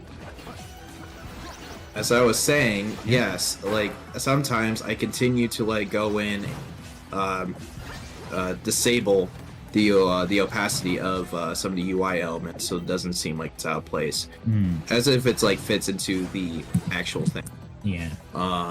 That's like, yeah, it's like just one of the things that LK approved, so I figured I should just do that. We were talking like for hours regarding like the addition of a few new things to the UI, because like what we were trying to go for was something that at least screams unique, while also at the same time do it in a way where it doesn't, where like the screen isn't too in your face of all this like busy stuff that obstructs the gameplay. That's kind of why it has to fit, and it can't be like overly like busy. So that's why when it came to the style of the score tracker or win tracker, I should say, like we wanted to at least give it a bit of flair by including the portraits, including the portraits and like the win icons. And like the win counter, as well as having like all the other stuff like disadvantage and weapon breaks counters be placed on the side there. So again, it doesn't take too much. It doesn't like see stuff like that. Yeah. So we kind of like in a way only had the stuff go semi-transparent if something covers it up, just kind of similar to how other games do when like if something's like blocking the view, the UI does tend to like go a bit semi-transparent in order to like see where you are, especially in games stuff like Smash Bros. So yeah, I hear what you're saying. I wanted to like talk more about like Melody as a character, because like that was like the one thing that we kind of had a difficult time with. I wanted to go and like figure out like what is it about this character. I know that Melody is based around like like she's like extroverted. Apparently, I think she's extroverted. She's like it was very hard to really think of a genuine depiction of the character when trying to like make a render. Well, especially when it came to making a render of her, mainly for phase 2, when we updated all the renders just so that way they're a little more cleaner and not as like scuffy and stuff. But yeah, when it came to Melody herself, there was very little we had on the table on how we could even like depict her in this series. But that's mainly due to the fact that typically when it comes to a lot of these Ninjala OCs we try and like get for reference from other people, most of them don't really have a lot of like context to them at all. Because like it's kind of like the biggest pet peeves I've seen with like a lot of people, not only just with Ninjala, but even with Splatoon, because I've been part of like the Splatsource community for like 6 years now. A lot of bios I see of characters focus way too much on interests, and I think my biggest issue is just with they always put the character's power first and foremost in comparison to anything else that could actually give the character some weight to them or something going into them to make them relatable.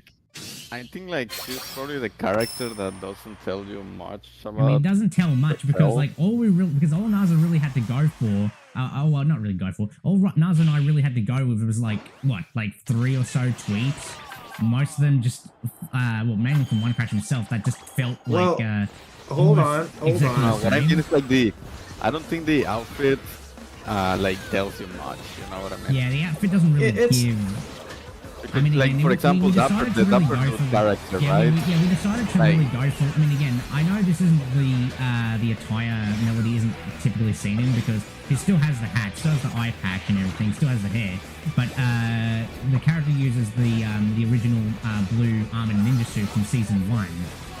We decided to go for this one considering it kind of fits more with like the elements of what NINJALA Versus is kind of all about. Like you see like every character in like right now, they all have like a pretty simple color palette, and they usually have like we were trying to aim they don't clash. They don't clash. It's really what's we were trying to aim for contrast than anything. Yeah. But yeah, I would say like for the most part, like we didn't get much to like kind of use for describing the character, but overall I think that the design is fine. I think it's pretty good. And I think that like like this like specific match here is like probably one of my favorites. I mean, I've been saying that quite a bit.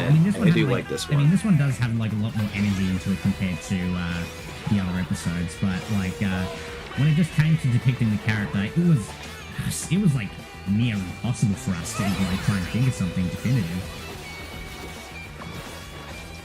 Even though I think saying that kind of sounds like a bit of a stretch, but yeah, yeah. little taunt right there. But yeah, in the case of Melody, yeah, we didn't really have a lot to go off of when it came to depicting the character, or when I originally made Melody's render before I had to update it specifically for Versus. But like, again, it goes back into my whole point of why, like, the biggest pet peeve of a lot of people that like make bios for their OCs, they always just seem to put their well, mainly Ninjala, not really just Splatoon. But like, I wouldn't rant about anything like that in particular. I'd be fine. Yeah, I know, but I'm gonna talking about that somewhere. Again, I'm just gonna quick with this. I'm just saying, like, again. Don't make me get stuck on my Splatoon OC. I will take you there. I mean, that's just something I kind of just wanted to vent quickly because I don't want it to just be too much. Oh. No. Oh, come on. Dang, Naza. Come on. I think that we all know. We all know. I mean, again, I think it's because, like, yeah, I don't want to like repeat myself on this because it should be pretty clear just from the get-go. And oh yeah, stuff like that though, as we saw with like Melody's like used with the blast barrier explosion. Yeah, that was like an effect. I still think it's probably like the best part of the video itself when it comes to like using that, because it adds a lot more depth to the fight, really, or just the use of the ninjutsu. But how fast-paced, how fast-paced it is, especially considering you both were using claws at the time of this one.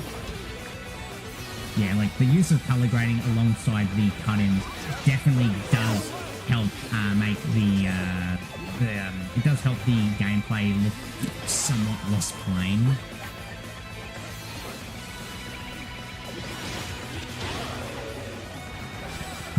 And yeah, we pretty much like all say on regarding like the stuff on like phase 2 is like merits here. Like we can focus on like the gameplay itself. Yeah, even though again I don't really want it to just only be oh wait, see something how do I say claws be claws looking like an anime fight. That's kind of what I liked about it, actually. That's actually like with the inclusion of like the why I like this video and the speed lines, yeah, that's what kind of gives it more absolute cinema. Yeah, you know what? I feel like that Scrollblade match against Muffin was like so pretty, like high paced, really good. Yeah. Oh yeah, very well done. Yeah, absolutely. Now we get on to episode. We go episode 7 with the funny buffalo horseman Duncan. Duncan. Probably. Yeah. I mean, again, that's like the actually full-on joke character of the entire roster right here. Duncan, not like donkey. Yeah. Okay, so yeah. All right, I want to like look into this too. So, Melody's like idea was like the whole entire point of that video was the Berserker mode, right? Just having Berserker as a card. But in this one, it's not really much different. It's the map. It's the map. And can we just take some time to appreciate the description before we get to that? It's really strange. It looks like it looks like Donkey Buffalo Man, even though he's not. He's very strange. Very strange. No, like we had a lot of fun actually trying to figure out the description for him. Duncan is like the best way I could describe Duncan is that he's a pretty chill person and doesn't really want to like get involved with pretty much anything really in most cases. He likes to relax and he just wants to be able to just go and have a good time, have a good day. Eat grass, like, well, the idea is that he may look like he looks a little crazy, but he's actually not crazy, and he's actually a pretty chill person. So pretty laid back. Yeah, we just kind of much like Naza's avatar. It's kind of like they'd probably be really good friends, honestly. Yeah, I mean, they probably would be really good friends. But then again, at the same time, most people will still not understand the whole point of just like Duncan in general and why he looks like a donkey buffalo. That's why we explain it, because most people wouldn't really know about avatars. That's why we had so much fun just coming up with the description here for him. Yeah. I mean, it was the longest one we came up with because we kind of wanted to tap into the idea of like who is he? Like, he's a buffalo horseman, but like, is he actually one? Is he some sort of like rejected science experiment or something? Is he? Did he get like what? Was he born through like magic or whatever? Did he like eat something that turned him into a buffalo horseman? like all valid questions. The world may never know. The world may never know the world may never know until until we get more episodes of the anime, which will have no relevancy at all, because of course. So like, keep the people guessing. The character picks was really good because like I think the only characters that kind of similar is like Death and Muffin, but even then like the personality seems to be like a lot different. Donkey lore is serious. So like so like Duncan, right? So I was thinking like quite a bit about this one, how people felt about him, but I was thinking about like the fact that if Ninja Versus was like a fighting game, Duncan would be like the joke character. Yeah. He would be like he has like the qualities of a joke character. Like, people would not take him seriously, but you know, they would realize like it's just like any other character. Yeah, because we've seen more games that's not just Smash Bros or Marvel vs. Capcom 3 that had joke characters. Kind of like the Jigglypuff saying you're Dan Hibiki. Oh. No, not really. Yeah, like Dan Hibiki. What do you mean Jigglypuff ain't no joke? Jigglypuff's not a joke character. I kind of see. That was Pichu. Pichu was the joke character. Pichu was the joke character. What about N64? They needed a character to. No, they only chose Jigglypuff because they needed a character to round the roster up to an even number. And it's a joke character. I mean, I'm just saying, like, it's like a Kirby clone. No, like the only reason with Jigglypuff's inclusion though was probably because, again, Jigglypuff was still popular around the time because of the anime. And their scenes where they just sing so much, you know, that Jigglypuff thing, and it just caused everyone to sleep. That like her anime popularity alone was what kind of like cemented them like. This hammer match is actually pretty interesting, huh? Yeah, and it's not what we sound. Like, oh yeah, this is like the map makes it more interesting. Yeah, but like what I think is probably the best part of the entire. Oh yeah, and another thing too we didn't even like get to like bring up too, the whole drone symbol that shows up whenever someone breaks a drone. That in itself, which I am allowed to mention Splatoon in this one, was based on the symbol that a symbol of the Rainmaker that shows up when you pick up the Rainmaker in Splatoon 3. Oh yeah, that was the inspiration. I actually really like that one. We kind of had that, and then there's another kind of like see very soon, which I think was probably what makes this video very funny. I'll talk about this too, and I'll explain it. You're not gonna explain it, okay? I will. Yeah. I'll let you do that once I get to it. No, this is something that I wanted to add for a while, but couldn't be able to. It's called the S RNG meter, or S RNG number indicator, in the bottom left. This is to cover up the team icon on there as like an attempt to just like cover up as much of the team aspects as much as I can. And whenever you destroy a drone, or if you like increase your S RNG, essentially, it'll increase its number. It'll just like go from 1 to up to 8, I believe. Yeah. No, it's 1 to 7. No, because again, at 1, it starts at 4. When you have 5 slots, it goes up to 2. 6 slots, it goes up to 3. All right. And then like 7 slots to 4. Yep. And then 5. And then like 5, 6, and 7, which will be like for like 8, 9, and 10 slots respectively. We'll gonna get to that. Yeah. we'll get to that soon once once we get like somewhere more than halfway through. Because like we actually have. But yeah, you'll see right here, like yeah, the SRNG just like, you know, whenever you get SRNG, it'll just increase the number count. Yeah. So yeah, so the number will like, kind of show the level of your current yeah. There goes the teeth there. I really like that. I really like that. No. I just could not stop laughing about the idea of that when we greenlit that. Further elaborate. This was before respawn nerf, right? Yeah, that was before, yeah, that was before the quick respawn nerf, where you were able to respawn twice rather than 3 times. So as you can see now, once the S energy gauge is blue, showing that you're able to craft a big weapon, the number itself, just like the weapon, also enlarges too. Which you can we'll see once we go back into Duncan's point of view. We just like yep. Oh yeah, like really, it's all just zonings right now. Well, yeah, I mean, like, there's no SRNG anywhere. Yeah, I know. Yeah, so pretty much just became a... And now, so now, since Naza's at level 5 for his SN gauge right here, once someone activates Last Spirit, which I believe, who has it in this match again? I think was it like Duncan, right? Or was it you? I don't think we have it in this match in particular. I think it was probably in another episode, maybe, but... yeah. I was Duncan's music. I want to get onto that.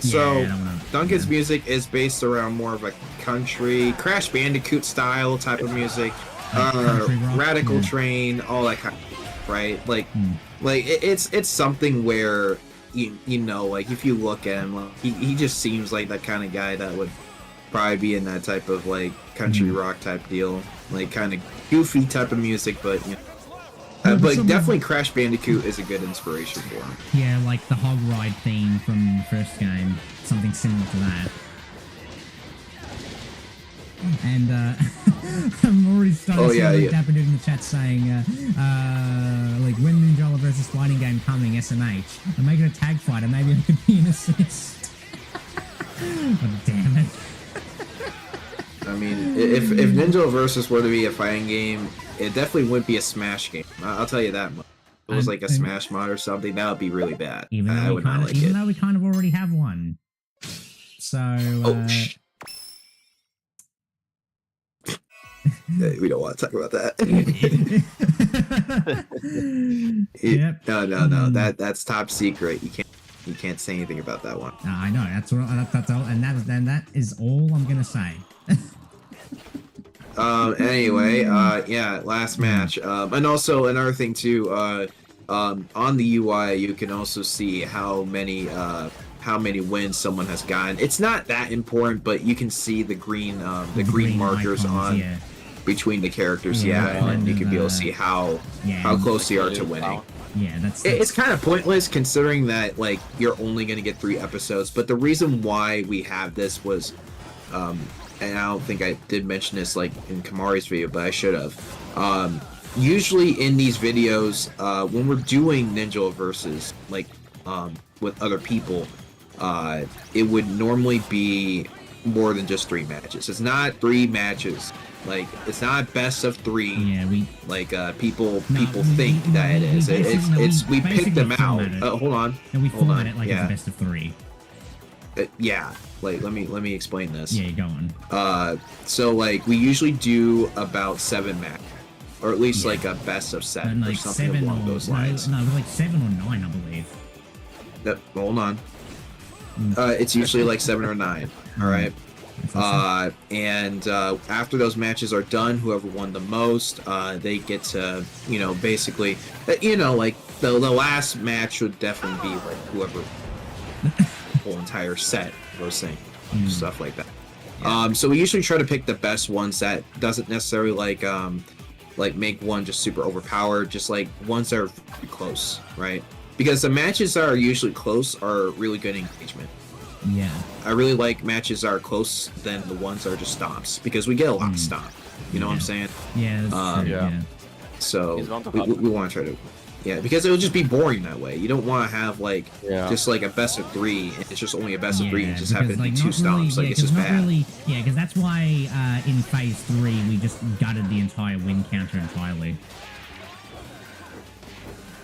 But we still this was the last game though. This was the last game. This is like the closest we've got. Yeah, this was the last game where we actually used it, and instead we had the win counter just only show up during the results screen though. I don't think you were here for this. I wasn't. No, you weren't. You weren't here for this. It was just me and Starling and Duncan, Dynamo. Dynamo. So Duncan's his own user now. Okay. Yeah. So, but yeah, like I didn't tell you anything about this. Okay, but yeah, like. There was extra matches that were being played too, just because of how different like Eagle City was. Yeah. Yeah, because like obviously when you respawn, you have to take a few seconds to try and get to the center before someone either gets the drone or whatever. Yeah. Well, you can't touch an air drone either. Yeah. Oh, also, you can't touch the other ones. Yeah.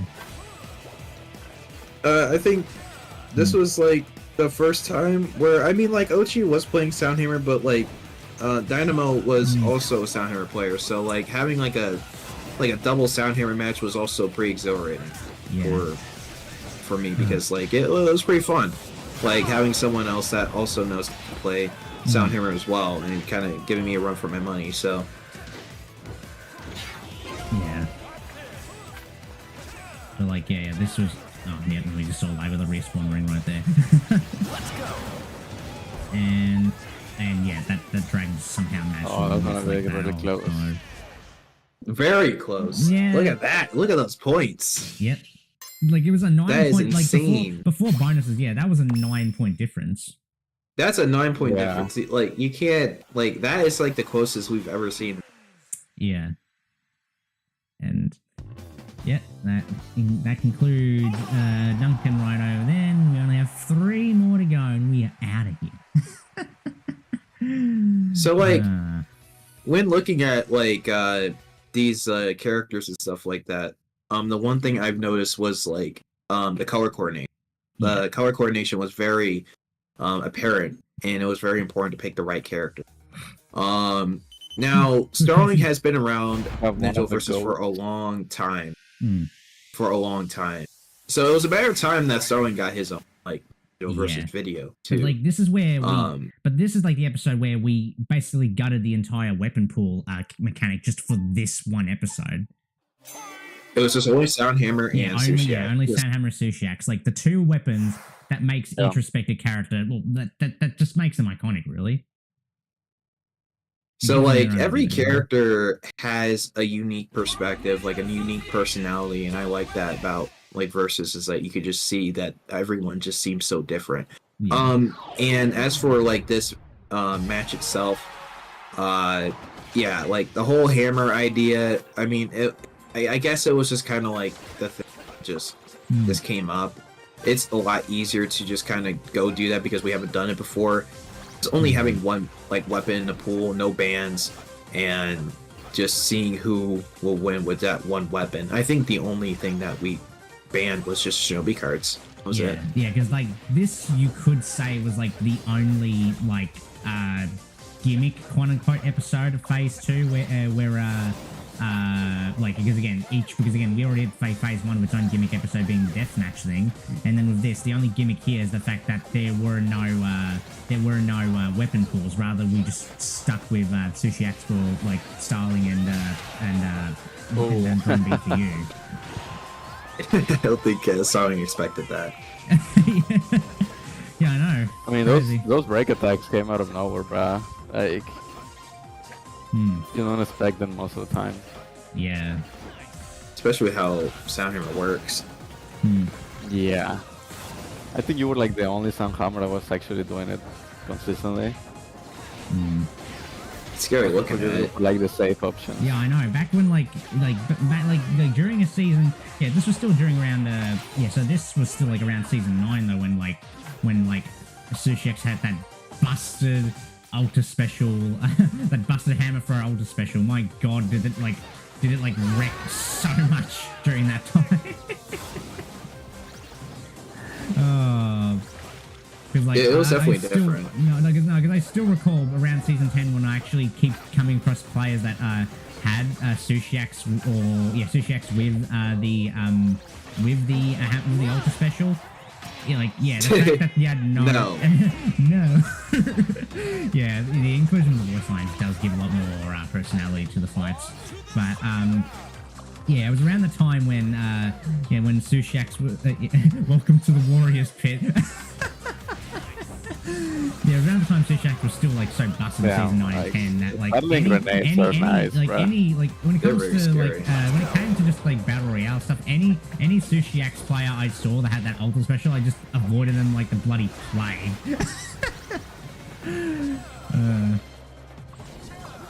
Bro, watching this Sushi gameplay makes me miss the IP days for real. Yeah, it really does. I mean, even though I wasn't even there for all that because I wasn't like I wasn't that into competitive. You weren't a competitive player. No, I wasn't. I didn't even. Yeah, I remember that game went for like. I didn't even get into competitive play until season 5. Yeah, I remember like you went to like the max points on VR. Or yeah, I know. Right? I just kind of wanted to do that. It was more of a one and done thing I wanted to do. And at that time, a lot of people were on me. It was not pretty. Yeah.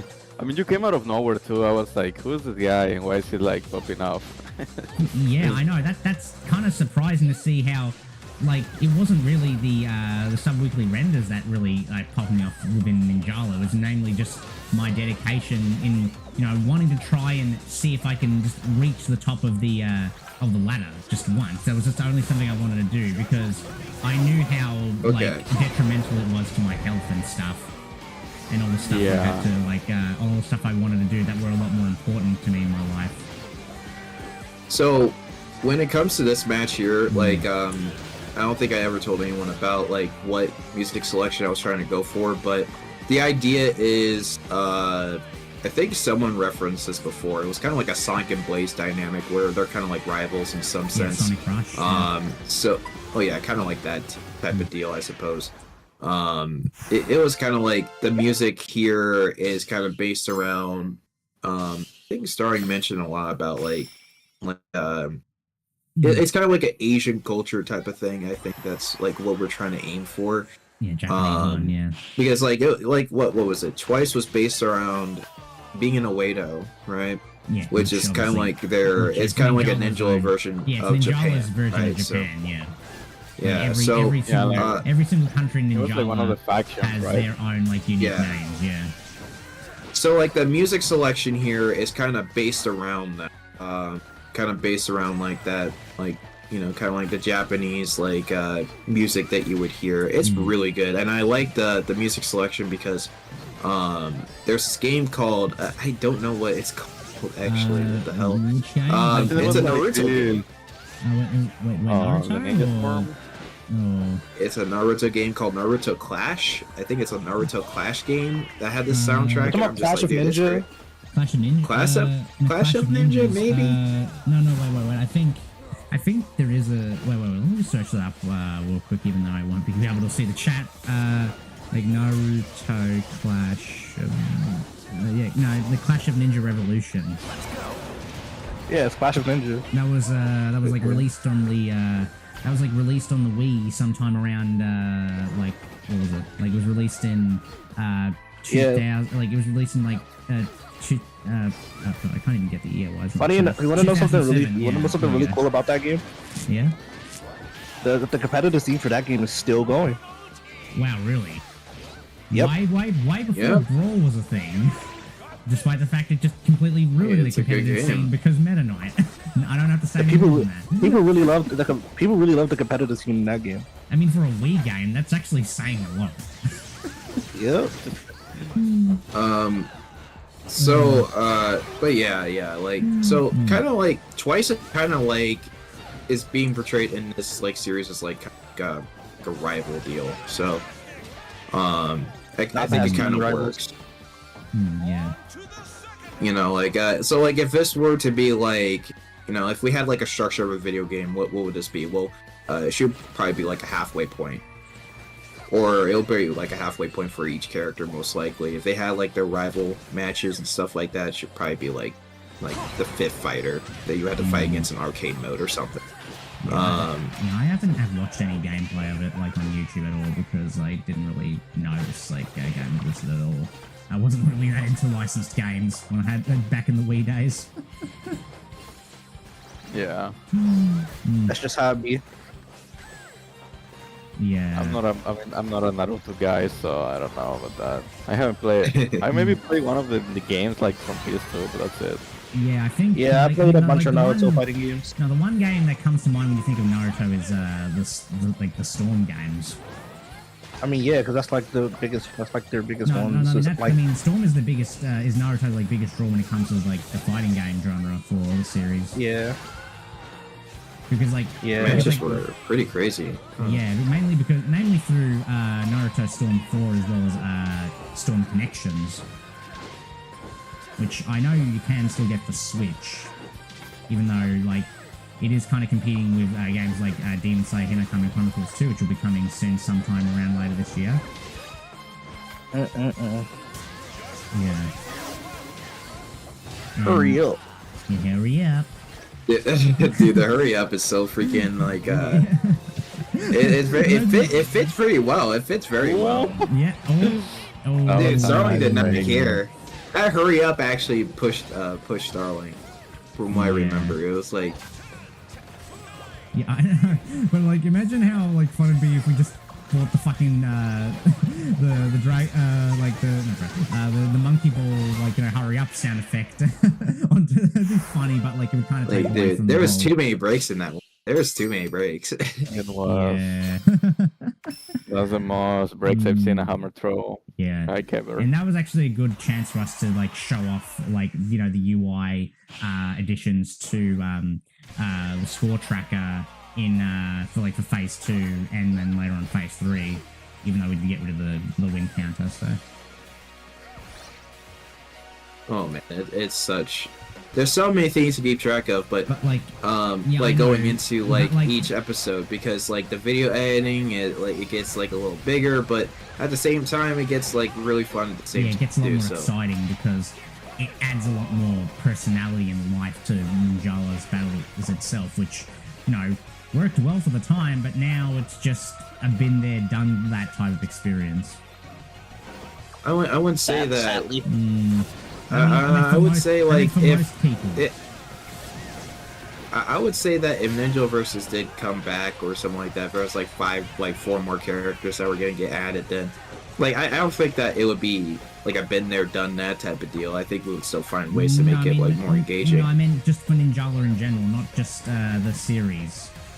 Oh yeah. Like Ninjala, for sure. Just when it comes to its gameplay, again, it still had a sense of charm to it, just on its own, like just fully vanilla. But now, but looking at it now, it just feels like a chore. It just feels like a been there, done. Like wait a second, did I do this already? Or like or another feeling where it's just like, okay, time to beat up some guys for like 4 minutes and just get some like freaking Starling be intercepting me with these tornadoes. Yes, like given the iframes of Ninja Tornado itself. Yeah, it was like... Oh, come on. You're going to go tell me about that? I know that from In and Out. Yeah, I mean, essentially... what about you, Antares? It just felt like a really good panic option. What? What do you see in this match? Because I know you said something about this. I just feel like really good sushi gameplay, bro. Yep. We just see the good sushi games that Starling was always done for. Starling was being good. I mean, I fought Starling in tournaments with his sushi, and he's always been pretty tough. And... Bro, look at this, like... Wow. Like the gun grenades. I bet even now, if he ever came back... Oh, you can see. I bet it's... I already know if he ever came back to playing this game, and he'd still be good with Sushi. I mean, Naza and I probably don't know exactly when he ever did come back, but given the state of Ninjala right now, I highly doubt it. I mean, yeah, Ninjala's booty cheeks right now. Fuck. I mean, just looking at this, like, oh my, like this is like the best. Like, okay, this is another good, like, as well. Like the back and forth, like, dude, the back and forth of this whole entire match is crazy. Yeah, the back and forth is so. This it was a lot. It was fun to watch. When I first watched this, like this was like probably one of the hypest videos yet. Yeah, like I've never seen a sushi sauce this much. Like ever. Exactly. And just seeing like the Y attack, like like what? The back and forth was just so good. Like, that is such anime. That's so anime. Yeah. so much to say. No. I just wish that if I would have run back time and then speed up a little bit of it, I do wish I could have like came across. Bro, look at it again. Ooh, sauced, completely sauced. Ooh. Oh yeah, of course you're gonna say that. You know, watch this. I had one trick up my sleeve. I know this is where. Yeah, so this is something. So this is something that will probably this surprise is a lot of you once we crazy. get to like the last. Yep. Bop. Boom. Okay. Nah. I mean, that was your trick. That was the trick, and I won. I'm sorry, bro. That trick was kind of bad. He won because of that. Yep. I don't know. Like only won by just okay. See, like, this is like really who would have seen that one coming, right? No one ever thought about that. Like, did you only lose to start? I think you also lose to that produce, right? No. I meant like when it came to like the best of three like format, we just only. I mean, you know, we feel like for a change. I know, of pace, but I mean like the like, best of three that you showed. That's what I meant. And now moving on to phase 3, probably one of our Def. We got the freaking edgelord. Or should we call should we just call them Red? We only decided to change into that because, you know, it wouldn't. Dude, I'm not gonna call him freaking. Okay, listen, it's called Red because it's E10. It's E10. I mean, I'm not gonna lie, like Red, like this guy, and yet the 2D anime still meant. Red just sounds a lot better in my opinion. I mean, obviously, absolutely. Does. But I think it was Red because of the Pokemon guy, you know, Red. Yeah, back to our that's his of name. Like, this stuff for phase 3. No, his name was always been Red. That's the thing, though. When he first came out onto this Ninjala, he was known as Red. Yeah, I didn't even like it's kind of like that at all. But like, we're not talking about the person. Yeah, like, but back to that. Yeah, but now we are. Yeah, so now to our. We're talking about the character right now. Yeah.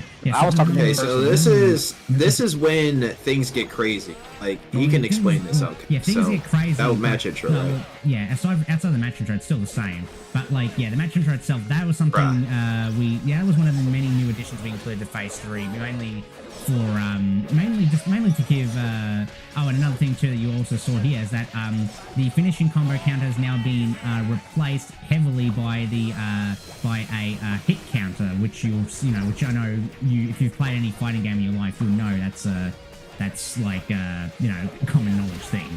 And LK will never know the pain and suffering that comes into like video editing freaking hit meter. That was ridiculous shit. No, I had to make so many assets. Like, I had to make so many number assets just for this thing to work. Death is okay. So, to further elaborate on, Death, since it's Death's video, so might as well just go talk a little bit more about him. So we need to figure out like what his whole idea is, like his whole persona, right? His whole idea of being an edgelord, essentially. Like he's edgy. People know him as just like being like this all-powerful, edgy, like freaking ninja assassin type character. When I got to talk to him about it, I mean, he had a lot of different ideas, but in my personal opinion, I just took my own liberties because like what he proposed to me, it did not really make any sense in my personal opinion. But I understood where it came from. It just didn't really make any sense for this like series. But when it came to like understanding his bio, we kind of just put him in the same branch as like Twice and and like Muffin. Like those characters, they kind of look similar. They all have horns, and they are very good at fighting, apparently. So, so like all that kind of stuff, right? Watch out for the ninjas. They have horns. They are highly skilled at everything. Okay, like any ninja with horns apparently is like very skilled and will kill you. Like, they're those kind of characters. And okay, we also saw, and another thing we also like. I'm not gonna lie. Yeah, go on. I think that the Death Render is probably my favorite one. Like just by the way, like how it looks. Yeah, namely. Oh, which one? Looks menacing. Yeah, it looks like really menacing. Yeah, namely with the addition of like not only the screens that we were mentioning before the well, we'll get to it once like the next match starts. Namely the fact we introduced a brand new round 1, round 2, round 3 thing before transition straight to the gameplay, but also another addition that we included outside of the hit hit counter being the parry cutting, which, as the name implies, occurs when like a clash happens between two weapons. And I think this was something Naza kind of like wanted to go into.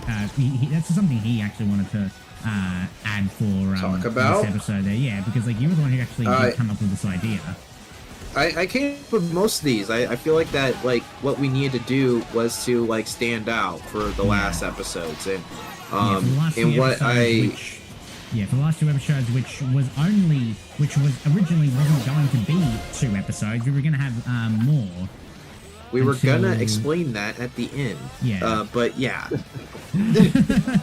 But yeah. Yeah, thanks. But yes, we were gonna look into all those things. And we had to remove a couple of things in order to add these implementations as well. For example, the win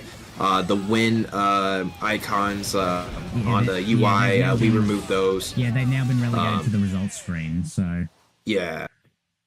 So we put those back there, and it just made it feel more cohesive, so that no one really knows who's like winning right now, because there's only 3 matches per episode, so who cares? Yeah, so you'll see the counter there on the top. Yeah, so you'll see the at the end of the day right now, instead of just like being permanently fixed to the UI. Antares?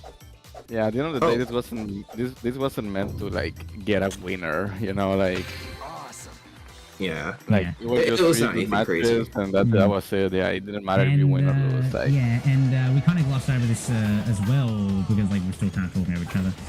The whole combo bonus thing that we also yeah.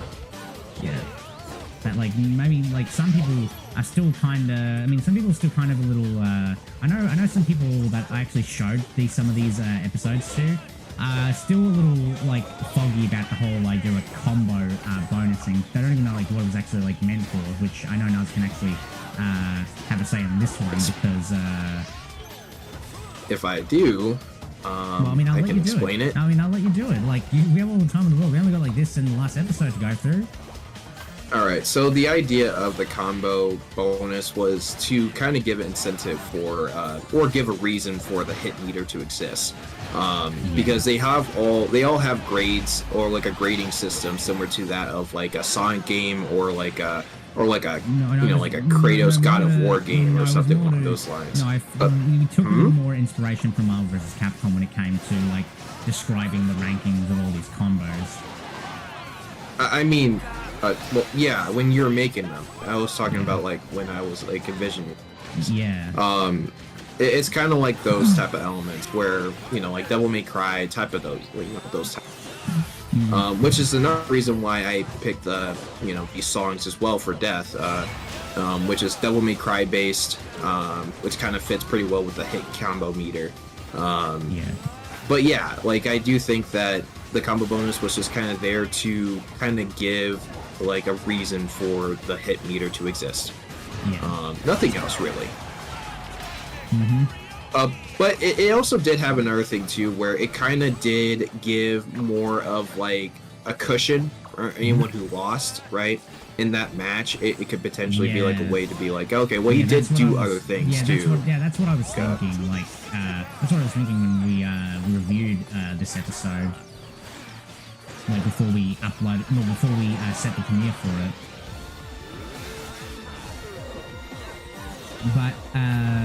yeah, this was this to us was probably like when it came to the editing quality of mainly the last two episodes, this was where it was like at its best. Through like all the effects, the start screens, the parry cut in, everything else. Like this, see right there? Yeah, the parry cut themselves also did take a lot more time to develop though, but it was kind of a little late into the episode, which we'll explain much later. Wait, I think like to add on what Antares was saying, Def is very menacing with the renders that LK has made. And I feel like that the one thing that what needed to be done, like with every other character that was added to Versus, none of them were as like, you know, they're all pretty, you know, colorful, and they're also like very they look like they're someone that you can be able to interact with and be like, okay, well, you're a pretty cool person. Yeah, they're a lot more bright, and they you know, are diverse in their own right. And then you have Ray.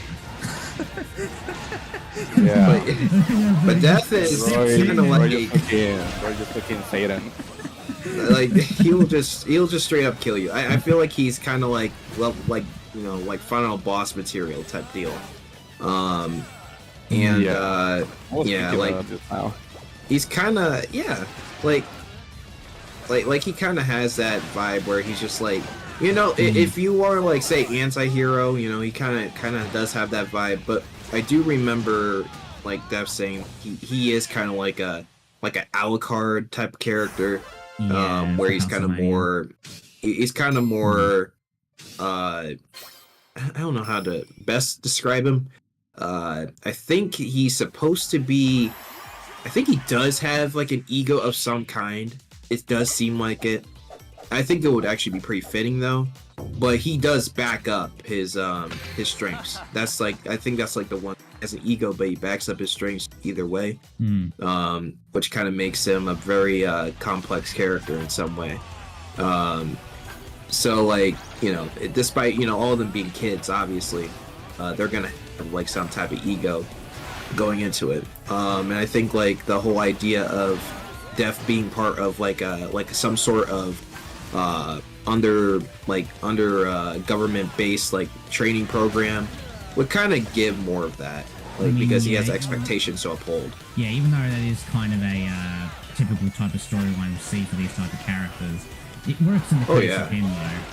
Unless you actually have unless like the creator actually has a way to make it feel different and make it feel like it still fits within the world of Ninjala without really questioning a lot of things. Oh yeah.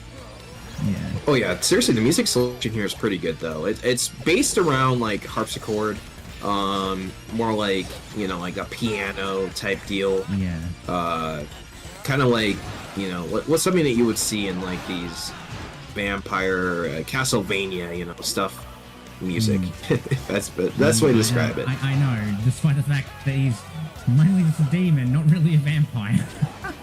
That's what I thought too, but he describes it as a vampire-like character. Yeah, I know, he does give off those like vibes considering the very limited color scheme. I remember he said something about like half demon, half vampire or something. And I was just like, bro, like, come on. I was just like thinking more like, okay, well maybe not like demon vampire like hybrid, but like more like he does have like aspects of like what he would, you know, be if he was one. I mean, I think that he could be like he could have like abilities similar to that. And I think that's like the thing about Ninjala is that like you could really make up anything. It just sounds good on paper because like you can see all these characters just doing really crazy stuff. What makes this important is that, I mean, what matters the most is that, yeah, sure, it may look good on paper, but the most important thing to keep in mind is that you have to always put it into practice, because as they say, execution always comes first. And I think the execution's good here, for the most part, so... at least with how we kind of, you know, pulled it off while, you know, Ninjala was kind of in a bit of a... Well, mainly a lot of Ninjala was kind of in a bit of a rough state due to something that we'll, like, get to soon. Oh yeah, you know, Spicy best described it. Yeah, sophisticated yet menacing. Sophisticated yet menacing. I get the vibes in the music. A deadly but calm assassin, I guess. Yeah. I do believe that, like, if you know, like Red does have like a bit of like a really strong ego, like if things do not go his way. But like he does back it up for sure. Yeah. Like he would be an angry type, but he actually like, you know, he has a reason for feeling that way because he knows that he can be able to do it. Yeah, Dynamo saying Ninjala customization opens up the door to creativity, to oversee creativity. Honestly, it's so good. Yeah, Oh, wait, hold on, guys. Minute. No, fuck. Yeah. I mean, it was bound to happen. You're fighting this guy. That part was hype. Like the fact we actually combined that with a ninjutsu cut in two just gave it so much. That to me was probably like the best part of the video though, because oh yeah, that's what it was. Expecting that shit to happen. Oh my god. Oh yeah, the timer. The timer also has like a little bit of a glow up. Just keeps on like expanding, and you know, like it has like a different glow now. It's not red, it's more yellow, which is cool. Yeah. I wanted to experiment with that. Yeah, it really works well. Like because you don't have it be like the same color every single time. And yep. Yeah, wait, of course. Yep. Cuddle Gear, of course, the taunt kill. That was a really good one. Yeah, just the taunt kill was like pretty much the one that solidified like this entire episode being like so like. It really shows action, yeah. Oh, sorry. It really shows like the like even if someone wins or lose, like the idea of the character or the player is still like very well known. Like it's just like a really good like match altogether. Like the way they do combos and stuff like that is also something that should be looked into instead of just like who won or who lost, because that's not really what people should be looking. It should be like how the match is being played out. Yep. And with that being said, we move on to our final episode of the series. Final one. Oh yeah, the final one, and this one is Ursa. Yeah, right? Ursa is the one that we did forget to talk about this, but there was a poll that was being made for the last two characters, Death and Ursa. They were highly picked. So they were the last two characters. And I like for how the last like one random ass weapon, bro. Like, why is Carpet doing here? Like, you know, it's to like kind of fill the quota, you know. Yeah. But yeah, every character has a bio. Ursa, let's just get this out of the way. Ursa has like a bio too. What is it? Dragon Clan. And she has like a pretty short temper, very angry, but obviously she has like a soft spot for her family. So that's one thing. Yeah. So yeah, like that one, we got that out of the way. Now we could talk about the music for Ursa. Yeah. Before we get to so the music is kind of similar to the music is kind of similar to that of Death's in some way, but it's a little different. But the difference here is that it's more based around orchestral. It's more orchestral with and less of the harpsichord. More. Do you say medieval? Like medieval? It's more opera. It could be a dragon girl now. So yeah. Something so it kind of fits. Monster Hunter vibes as well, but yeah. Like overall, I think that like for final character, it makes sense. I mean, the colors make sense, and it's like just a like pure gold color. It fits pretty well with the blue of the Naza as well. So it kind of fits pretty well with Ninja Versus as a logo. So it kind of like goes all full circle, really. Yeah, pretty much. Yeah, kind of like one ends it all. Yeah. Well, that was what we originally had until.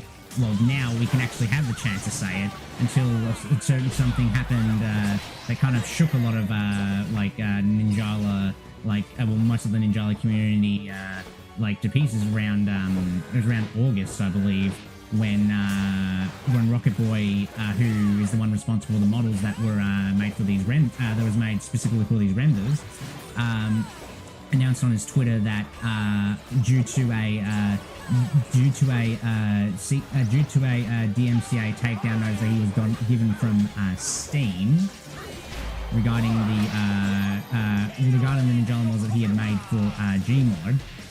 The entire forms themselves were filed by Gung Ho Japan, not America, because okay, so what you're trying to say, LK, is that Rocket Boy got into a DMCA strike or takedown with Gung Ho. Just to simplify, just to keep it in simple terms, back in August, Gung Ho Japan filed a DMCA takedown on Rocket Boy, who was the one who made the the one who actually ported the Ninjala character models over to Source. So this was around the time Versus was still ongoing, and we were actually planning on going a little further ahead, because originally that was the idea. That was the idea, but it kind of stopped us in our tracks from going a little further than that. Dude, the combos are insane. But the entire thing was a huge. What is this? But the entire that was a pretty nice one. I noticed that Rocket Boy was the entire trouble that Rocket Boy was put into dealt a massive blow to us when it came to our development. Because we originally had 5 or 4. We actually originally had bigger plans for Versus after it was over with 10 episodes. Originally there was going to be another 4, so we'd have 14 or so episodes. I think. Oh yeah, dude! I freaking love the freaking Perry cuttings, dude. The Perry cuttings are crazy. If there was actually, if we actually best edition. I know. If I actually had a lot more experience in doing these renders and stuff back then, I'm telling you, we would have actually had a lot more going for these battles than what we had originally. But I had to implement these Perry cuttings. I don't know how. How strenuous it could have been. Yeah, but when it came to the development of these last 2 episodes, we were having plans on going further than Phase 3. We were originally planning on the idea of a Phase 4 that would have been released sometime around later 2023. But because of the whole, because of the legal trouble that well, not really legal trouble, I think that's too far stretch, but because of the whole DMCA trouble that Rocket Boy put himself into it, we kind of had to do something to salvage it, because we didn't really have as much access to the models anymore. So it was just a bit of a dilemma. We didn't really have we didn't expect this. We didn't expect this coming. We didn't see this coming at all. So I feel consider to kind of make this as conclusive as possible without wanting to strain ourselves too much, because I believe we were also kind of getting a little burned out with the series development sometime around the last 2 episodes of the series. We kind of scrapped the ideas for making making further episodes past Ursus, and rather just made just the last one. And we did this was the episode where we pretty much poured our blood, sweat, and tears into making this feel as conclusive as possible. Oh yeah. We did not want to disappoint people with this final episode. We wanted to give it our all as much as we can, and this does achieve most of that part. So totally. It totally did, we really wanted to go out with a bang. Alright, we ended up with a classic, which was Soul versus Naza, and the most. Yeah. We've seen this match multiple times in tournaments and stuff. In every type of tournament, by the way. Yeah, so. Yeah, it's usually very back and forth. So unfortunately, yes, it did. So while the DMCA did stop it, did halt the future for the series. If we were to keep on going, we didn't show any signs of giving up. I would have liked to see. I would have liked to see Jiro, but we were not able that was to. something we did consider too, but again, due to what happened, we just like we couldn't really like find any way to compensate for that. I mean, I don't think you will be able to get the guy to not be asleep. Yeah. Dude, I think that like if anyone were to participate in something like this, they would actually pretty much take it seriously in some way, shape, or form. Because like considering it's a 1v1, most people just want to go in here because they just want to win. It's just just like kind of like really, put themselves on the map really, because like they know what happens if you get in. Yeah, like you get some pretty good privileges. You can't just expect, because you can't just expect to get all the glory because you can't just expect all the glory because you have to try and like all of this like development, like all this is about is just to kind of like at least still have fun and acknowledge the fact that you've actually gotten like at least feel like at least feel lucky that you actually been given like the acknowledgement and you're actually given like that and you actually have that spotlight shone on you. Like that's the most important thing to really, and that's the one thing that still matters. Just having that spotlight on you is better than nothing, better than just not winning. Yeah, like I like about this project, and that's what, according to Naza, was actually like what made like all these takes rather tough to go through. Answers? Yeah, I was gonna say. I mean, when I spoke with Naza about this like last week, I was saying like it always felt to me like Versus was like a way to showcase like the underrated players. Yeah. Oh, definitely. It definitely was. That's like Mari, Ochi, because I mean, people know about these guys, but like, I mean, they were not in like the top of the mountain, like Naza. Yeah, and so like you like we wanted to try and we wanted to try and be a lot more diverse with like who we represent, because we don't want to just do the the big faces the big names of the Ninjala scene, because I feel like that'd just be too easy. Yeah, I mean, and then like you got like people like I don't know, like Dapper Dude, which is like a person from like the OGs. Yeah. Then you got like Starling, which is like another person that is like pretty from back then, and then you got like Aqua, which is from like the casual community, more of the casual side. Like you gotta at least find a good balance to appeal to everyone. And don't forget, they're mostly known as being a DJ. At least for the Ninjala community. I mean, they posted like all the soundtrack on YouTube, like. Yeah, like they won. I remember like listening to the Kawaii Fabler song, and it was from that guy, and I didn't know until later because he was in Hime, right? Yeah. So I was like, oh, so it's the guy that be posting all this music. Yeah. Okay. Here's some fun facts. I want to get onto this out of the way real quick. Believe it or not, there was supposed to be an animation for Ninja Versus being made at one point. Yeah, that was like a full-on animation. Like it was not like hold on. I need to talk about this. I didn't explain that much. Yeah, sorry. Listen, like this animation was supposed to be about 10 seconds long or about 11 seconds long. And it was supposed to be like a 2D animation that was made by a really good professional. But things like happen with their family and stuff like that. A lot of things happen, and we just kind of said, okay, well, let's not do that. And this was for the tournament that was going to be happening for Ninja Versus. It was going to be a Ninja Versus tournament. So there was a lot of things that were going to happen. Don't forget, don't forget about the storyline. So there was actually going to be a little story going on. Yeah, let's talk about that for a bit, like while we still have the time. So as what Antares said, some of you might have seen it in the end card for Death's episode, but in case you didn't know, we actually did, starting with Phase 3, plan on doing Ninjala story mode style cutscenes before the fights and after. It would have been really good. This was something that we were also planning on developing too. But because of the whole DMCA thing, it caused us to like switch gears and have to like and try to at least finish the series up before the inevitable happens.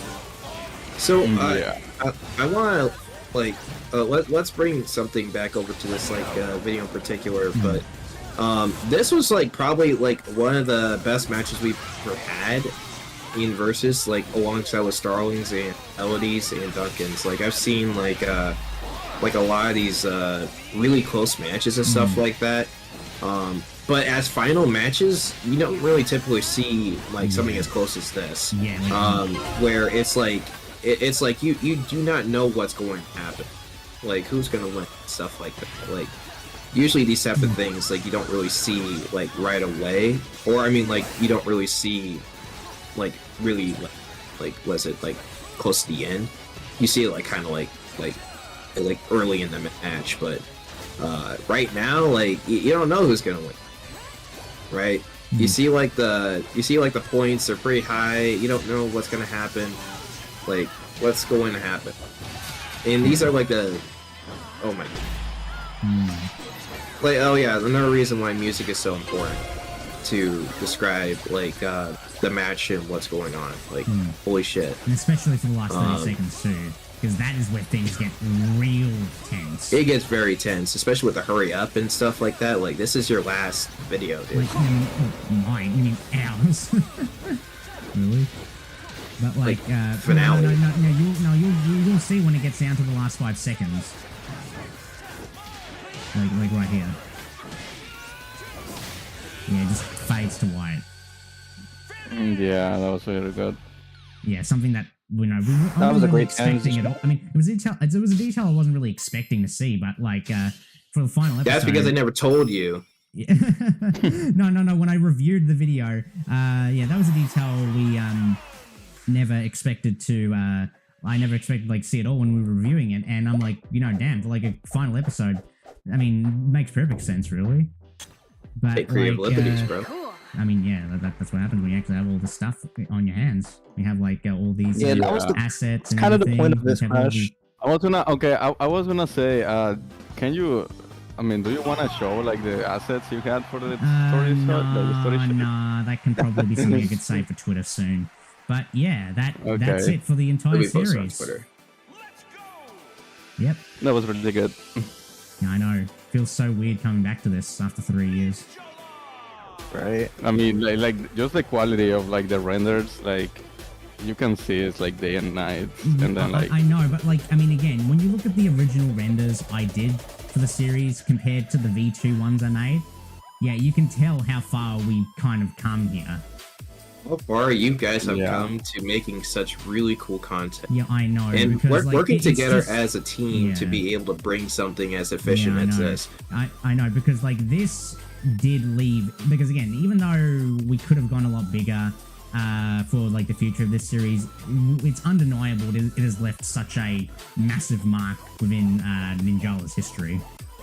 It really did. Especially for being one of the many few projects that actually, well, namely, in case no one even notices, this did get the, back in 2022, or well, late 2022, this did get the Shino Buzzworthy Award in the, during the second anniversary stream for Ninjala. Yep, oh yeah. Yep. Like, that was... and for good reason. Yeah, and for good reason. Mainly because this was probably one of, like, the most... highest, because this was like one of the most like popular, this was like the most popular like original project that was still trending around Ninjala when the game was still at its peak. And here we see the this final scene right here, which took like a week or so to finish. Yeah. To get a glimpse of what like story mode would have been like if we actually have more time. It probably would have been like this. This looks so good. Yeah, I know. Like this entire scene that I had to do to make it look like the inside of the American Diner, that took me like a week or so to build the entire thing, even though we were like still on a deadline. And yeah, unfortunately, because of like everything that was happening like in jail regarding like Gmod scene and everything else, it did kind of hurt us quite a bit, but like we did the best we can to push through. And I think this theme just encapsulates it. I think that Ninjala as a whole, I mean, like, Ninjala Versus as a whole is like, it was like, it was just like a one idea and then just kind of sprung into something that we were just like, yeah, let's expand. Yeah, for something that started off as a one-off video just between you and Kamari, just, yeah, it popped up so hard. Like, we never expected this, like, to happen at all. And it's all thanks to you guys who, gave us that, gave us the drive to do that. And we just, like, cannot thank you enough for, like, everything gave us ever since we started. And yep, there we go. That's it. As the thing slowly fades to black, that just marks the end of an era we won't be able to, well, see again. Well, well, I wouldn't even worry about that. It's a good thing that happened. I was just because now it kind of mate.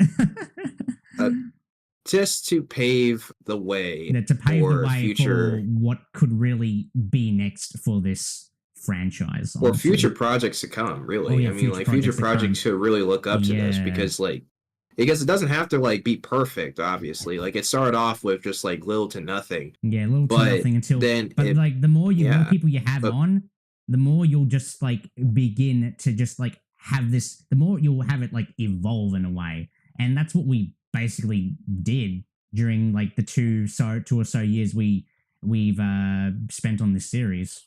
We just evolved so much, and like Ninjala Versus just for a project based on the game, which in itself has not really had like, a rather, consistent reputation. It has definitely left a mark. That's all I will say. Well, that's kind of the whole entire point. We did this because we had the passion for making projects we had like everything. Like we still had the dedication to like, make something that, we can leave our mark on, especially once we move on from Ninjala at one point.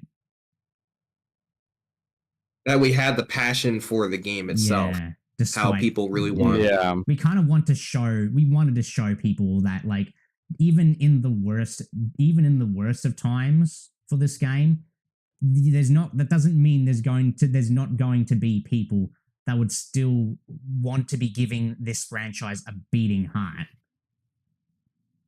Like you got so many people out there that have so many people out there in this community that have actually given this game heart. Competitive players, artists, animators, coaches, like so much I want to say that I can't really be taken from one of J-Man's videos, but you've got all those people that give the game heart. You got people like me, you got people like Naza, you got people like all these 2D artists here in this community that like give the game, that still show their dedication to the game despite being its most likely bottom of the barrel state that we could have ever seen it in. But like that's how but that's just, unfortunately, that's just how the cookie crumbles.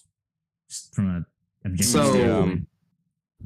So I guess the best. Yeah, go on.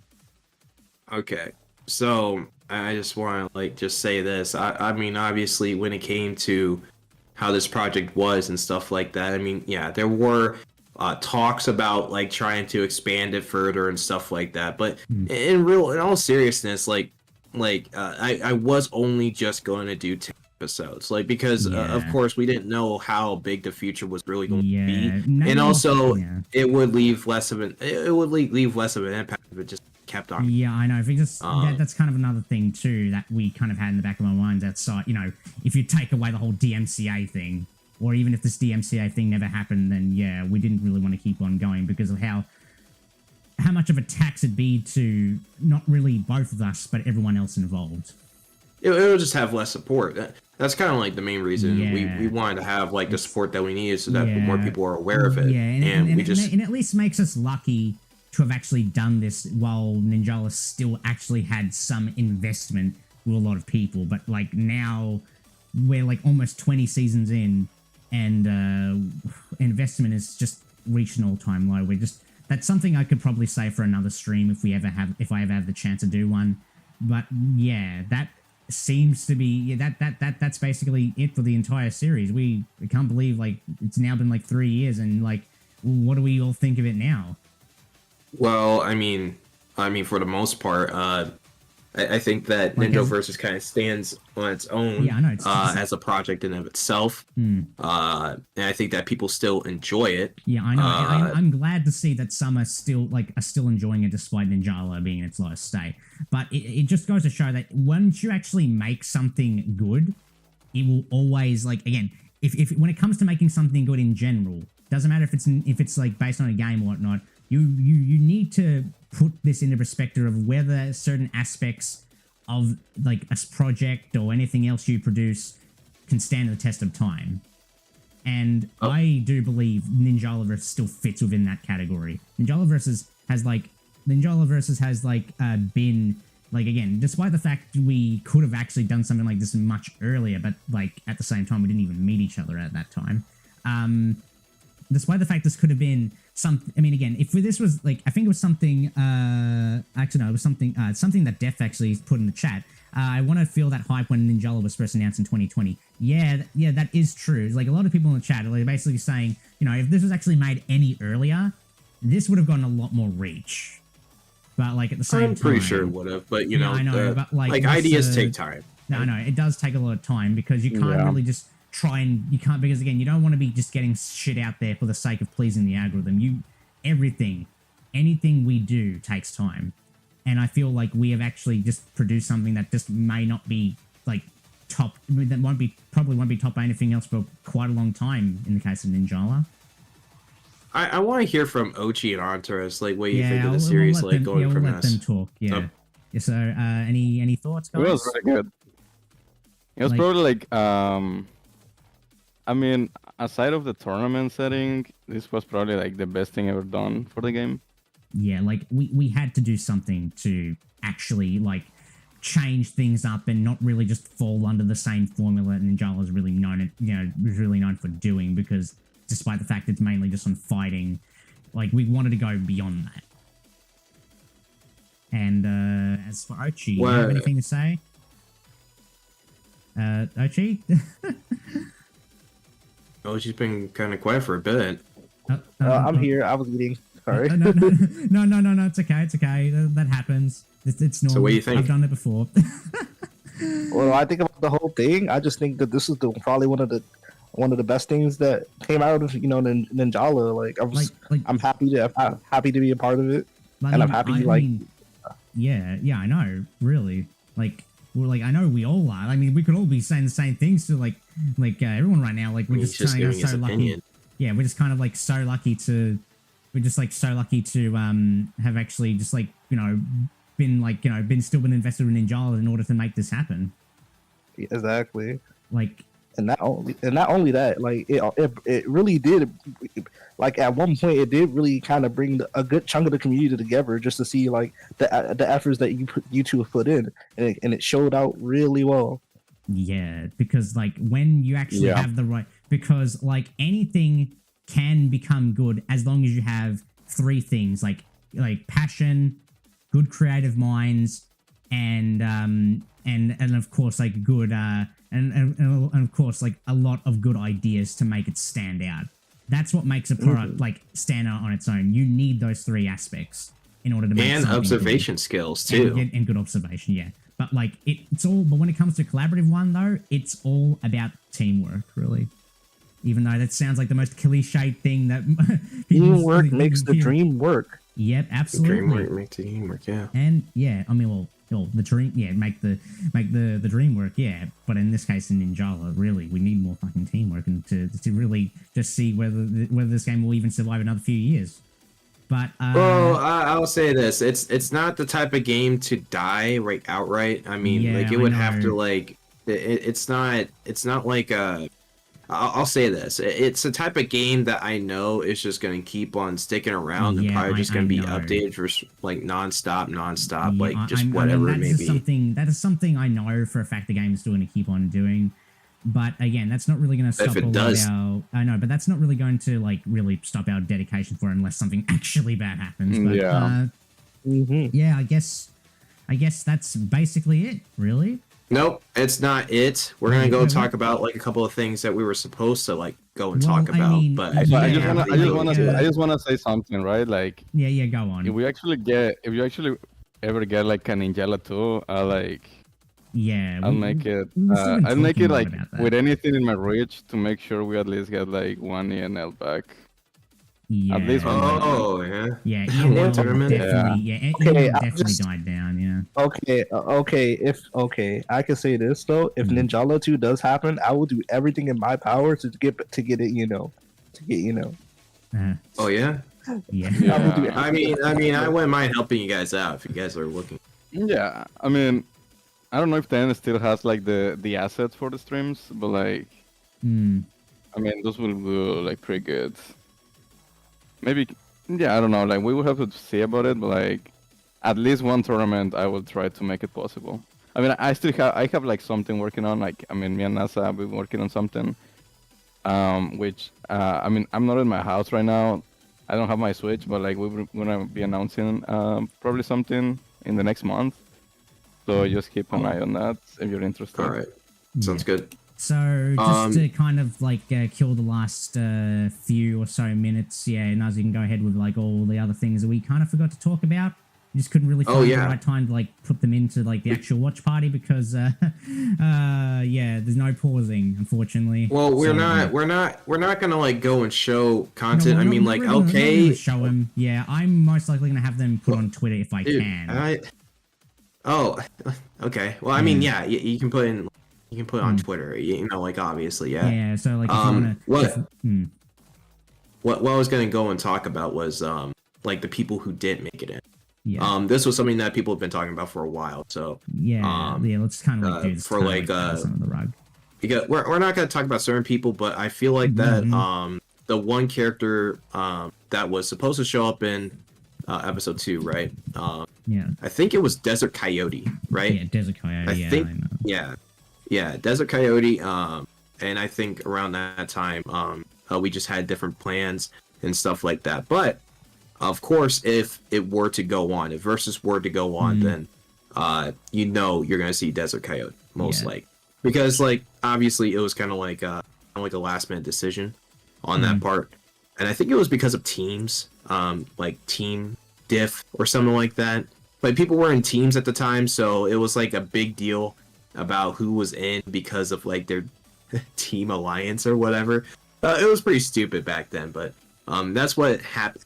And you know, Desert was basically kind of replaced at the moment. So but we were thinking about adding more characters at like after like episode 10 and stuff like that at the time, but you know, things just changed. But of course, if it were to come back, motivation.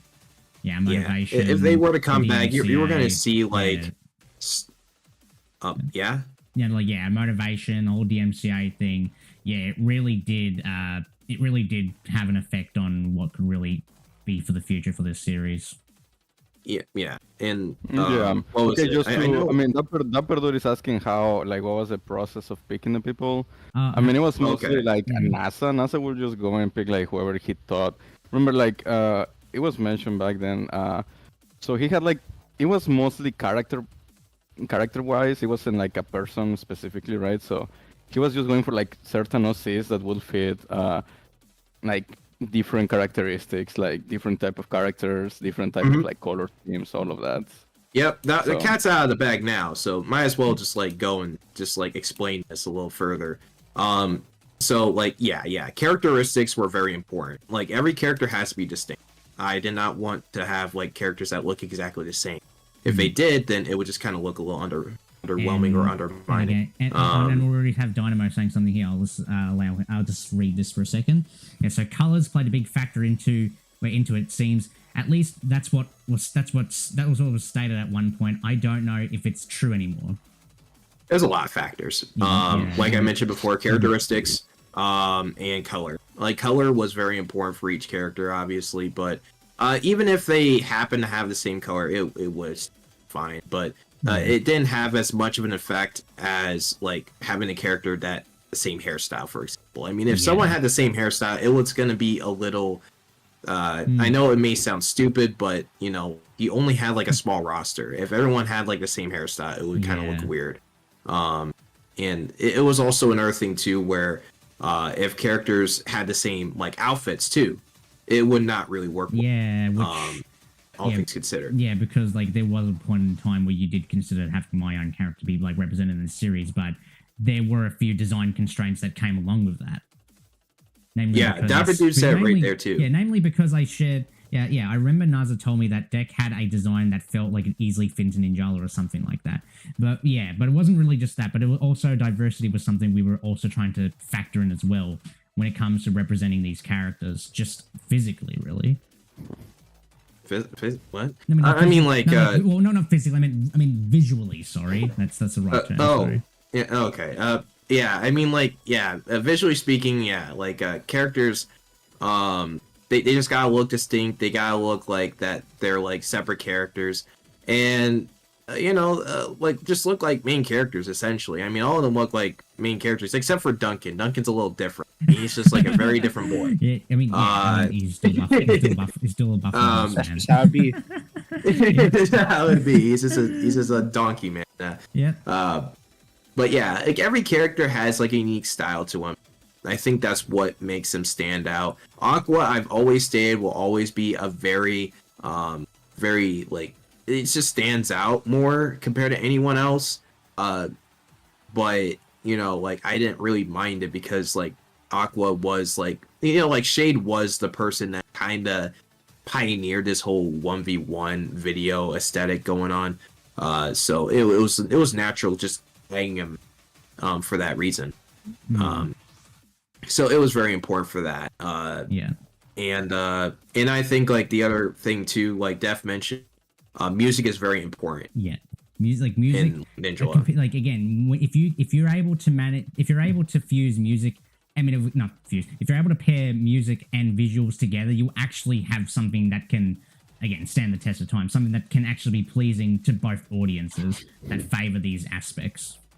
It'd be pretty cool. I mean, like people like to like obviously it was not really like anyone else's decision, but I had to kind of figure things out like with the music selection. Obviously, I like I said before, it's 50 songs in the pool I find for that character, and then I just pick 5 out, for example. So like every character had to have like music that was tailored towards them, no overlapping. Everyone had like a specific kind of music tailored to them. Yeah, absolutely. The only difference was probably Kamari. Kamari was like a unique case because there was one song that just did not fit like out of all of them, and that was like in round 2.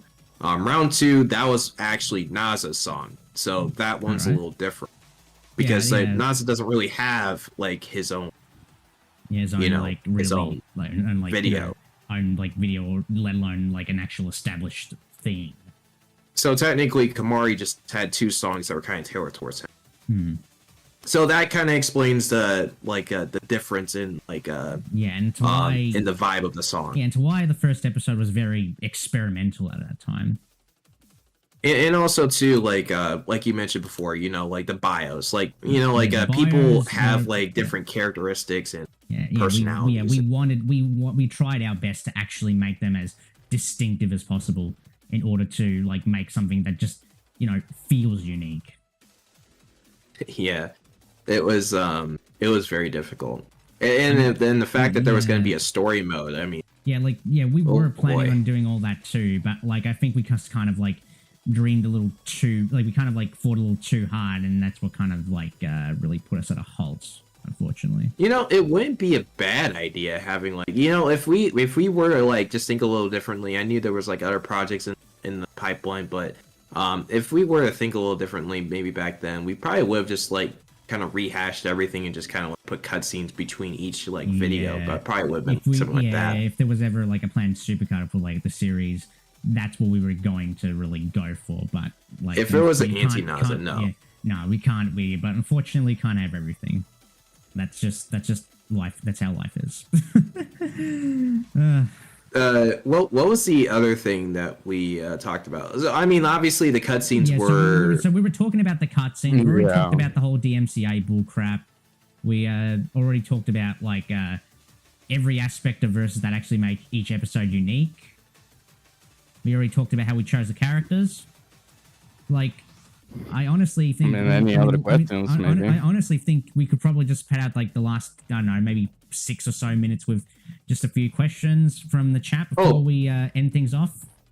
Oh, wait, we gotta give a big shout out to Reese. Well, I mean, we'll just do that later. As for the credits, That was so good. Very amazing. I know. Do you have the picture? You can show it, maybe. Is it possible you could show the picture? I can't put it on here, unfortunately. I don't have a slide for that. So.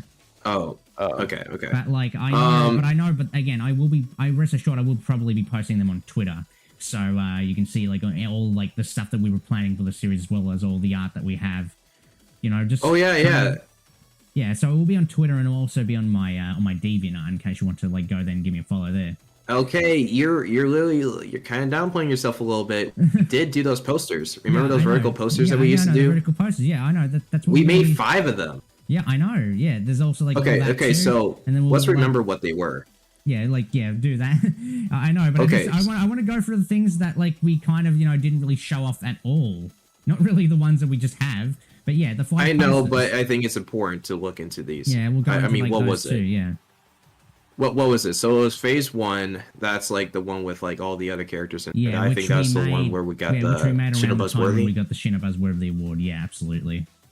And then after that, I think we just kind of made it a phase 1 poster, and then like we had a phase 2 poster, a first anniversary poster, a phase 2 like series poster, and then a phase 3 poster with Ursa and Death. And that one was the most unique one, considering like the design of it.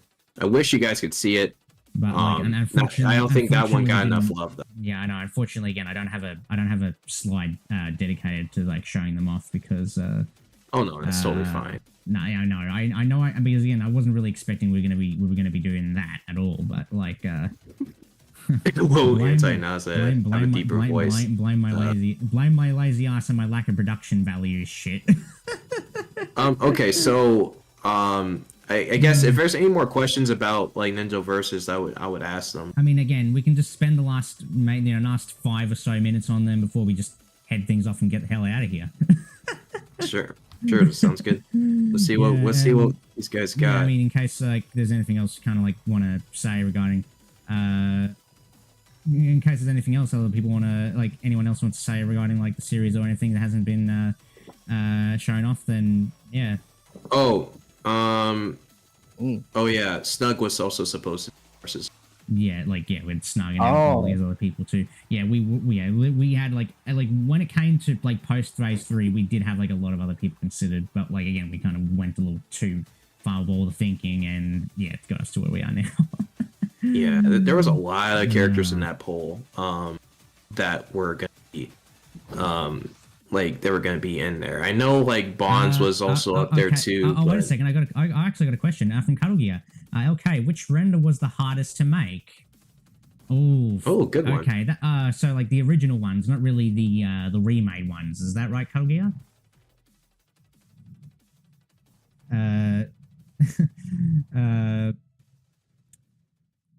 Yeah, so Cuddle, you're talking about like the original renders that I did for the series? Which renders were the hardest to make? Okay, which render? No, it's like so. If I had to pick one render that I made for the series that was actually done around the time, anyone's. So I mean, if you're talking about the original renders, not the remade ones. I mean, the remade ones were a little easier to do, mainly because I because obviously I perfected my lighting style. But posing wise, the hardest render, that's kind of a tough one, honestly, because I know all of them don't look as good compared to the ones I do now. But it's Kamari, isn't it? Not really Kamari though. That one was basically just based on like Sephiroth's one of Sephiroth's renders from Smash Ultimate. I think personally, the hardest one I probably we ever really did was maybe I do think probably Duncan's. Duncan's? No, just when it came to like the posing. I was thinking about that. No. Wait, what? Hold on a minute. You serious about this, Duncan? I mean, bro, he's a horse. He's a horse something, bro. Like, what are you even doing? Mate, this was still before. Again, I know this is in relation to how these renders were made, like, again, remember, this was before Versus even was a thing. I only went. Put some pupils on that thing. I mean, like, I only went for these bloody. No, I'm talking the original render of Duncan, not the remake. Oh yeah, the one where he's just like kind of, he looks pretty freaking weird. The donkey. Yeah, the original. Oh gosh. The original render of Duncan was still something that I had to wing through before NINJALA Versus was even a thing. Because again, during the time the sub-weekly renders were like, trending in NINJALA, I typically just went for poses that just fit the characters based on what I'm given. Okay. And like given I can see it. And given how Duncan, like, appearance is like more of like the very silly animalistic like nature, I felt like that would be good to give him like, that type of feeling when it came to like his like weapon attacking pose. And not only that, like, you have to consider the fact that he doesn't even have like a freaking mouth. He doesn't even have a mouth too, because when I made the original model, when the 1.0 models for NINJALA came out, you weren't able to shrink the heads or anything. You had to like use some material tool. It was a pain to light because you were still able to see the face, the invisible texture of like the face is covering the mask, and it just becomes very hard to light. Ugh. At least we didn't have to deal with Seal being in Versus. Ugh. Oh wait, sorry. Am I supposed to say that? No. Okay. Mate, I thought I was like the Debbie Downer here of this entire stream, but nope, I was wrong. Well, it takes one to know one, right? Yeah, I know. For real. In case it's a jab at you, dude. Yeah, I know, it's jabbing me, but we've just pretty much been jabbing everyone. We've pretty much just been jabbing each other during this entire like almost 3.5 hours. Okay. Anyway, what are we talking about? Anyway, can we just like go and just say it was a pretty good stream? Yeah, it was like, it was absolutely like, again, I know for a fact it was meant to go for just like, it was meant to be 3 hours or bust, but considering. Hold on a second, I got a message here. Okay, what is it right here? It says here. No. Naza, did you have a favorite fight, and if so, why? Okay, well, I can't pick favorites, but now that the video is over, I can definitely tell you what it is. I think that my favorite fight was definitely Melody's, the third, the final round of that one. And if there was like a second place, it would definitely be, it will not be Def's, alright? It will definitely not be Def's. I hate that taunt kill. I think that was that was stupid. It was a 2 out of 10. It still scars you to this day, doesn't it? Oh yeah, it still does. It's worse than the invitational variable stance massacre that I went through. Oh yeah, I still remember. Bro, you weren't the only one. I still remember gifs of that like during the time. That was crazy. Yeah, it's the highest. Oh my gosh, it's like it's the most popular GIF in all of NINJALA right now, and I hate it. Like it really just feels so like weird to just get so much publicity out of a GIF rather than a series or a tournament. But like I'm just kind of getting a little ahead of myself here. But like, you know what? Good question though. Like, but yeah, like, I think that Starlings was probably my favorite too. The final fight there too. It was just so dynamic. It made a lot of sense. The anime-based fights that we had with Sue, the final rounds of each of them, Starling, Sue's, they're my favorites. Wait a second, I got like an extra build up to the whole render question I got from DD Deadly. Surprised Ochi wasn't the hardest considering. Yeah, I would say I would put Ochi's original render below. Well, the very first one, not the one that was updated specifically for Versus. But yeah, I could say, I do agree with you there. Yeah, Ochi's, I would say, is alongside Duncan's, honestly, when it came to the hardest renders. Yeah, mainly because, like, this guy. What the hell are you talking about? Hey, Ochi. No. Really, Naza? Really, Naza? Why are you gonna be like this? No, why? Hey, I actually did like, Ochi's render. Like, I've always said that I didn't really like the first Ochi render, but I think that my favorite render. Remember, I did. This was before Versus was a thing. So like, you can't really. I know. So you can't really give me too much flack for that. Still, it was being used in versus, so I get to say a little bit about how I feel, and I'll say that the second render of Ochi is probably my favorite one. I think that Ochi being like just like a stand-up like a stand-up fighter dude is pretty sick. I think that was like one of the best like renders I've seen, as well as like the one that we currently have now. Yeah, I mean, like you'll be able to see all of the renders posted sometime after this stream, which I hope you will like all be able to like get a kick out of soon. Even though I did upload all of them to my DeviantArt, which obviously didn't even get enough reach, so I'll probably just like try to do that again if I can. Can I just say the worst render is my render?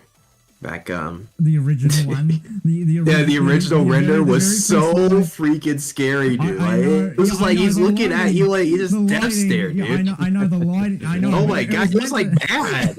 like Naza's mad, dude. He wants to kill you. I know. It was meant to reference. I know it was meant to reference something. It was meant to reference. It was referencing. It was referencing one of the art pieces. I know. Maybe I could try and remake that if I ever have the chance, and maybe just change up the face so that way it actually feels more true to the character. But, that would be pretty fun. Really cool. Link, spicy. Link up the DeviantArt. Yeah, I will. Once we get to the outro. Oh my gosh, dude. I mean, what do you guys think about my render, bro?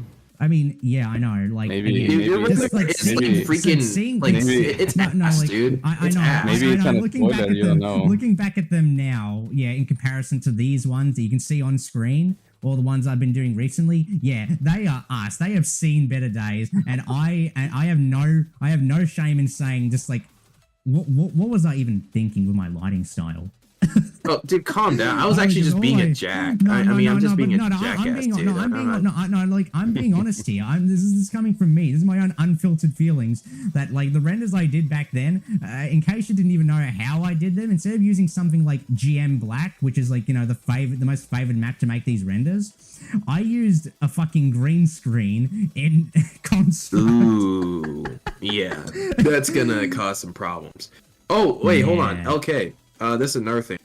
I can see. Okay, question for you from Dapper Dude. What was your favorite part of Ninjala Versus when you look back on everything? How do you feel about the series as a whole? Well, we just we described it. I know already, I think we already kind of answered that question. But if there was some stuff that we didn't really, if there was some stuff we didn't really mention regarding like just the series and its development, it's just how it really, got Naza and I to really, click with each other a little more with our creative differences. It's what helped me become a little more, it's kind of what helped me evolve my creativity skills when it comes to stuff outside of Ninjala, really. It's what helped me, make my own Ninjala Warriors project, which, again, I know will still be out of hiatus at one point, don't you worry. And another project that I will be announcing sometime around the 8th of April.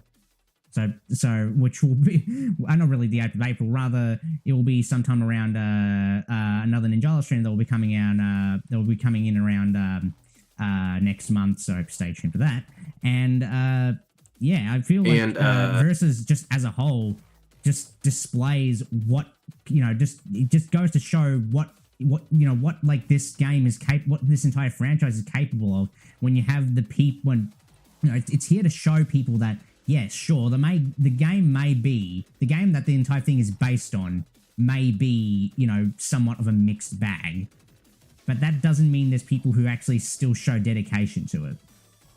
Definitely. Yep.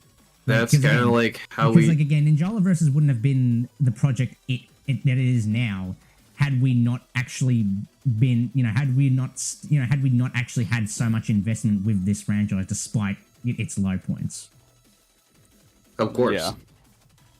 And like, and again, I feel like, and that to me is just saying something on how lucky I feel to even just actually know about this franchise, because I was still mostly a Splatoon fan around that time when Ninjala came out. I tried out the game in Season 1. I didn't really like it. But then when Season 3 came out, that's when I felt like, all right, fine, I'll give it another shot.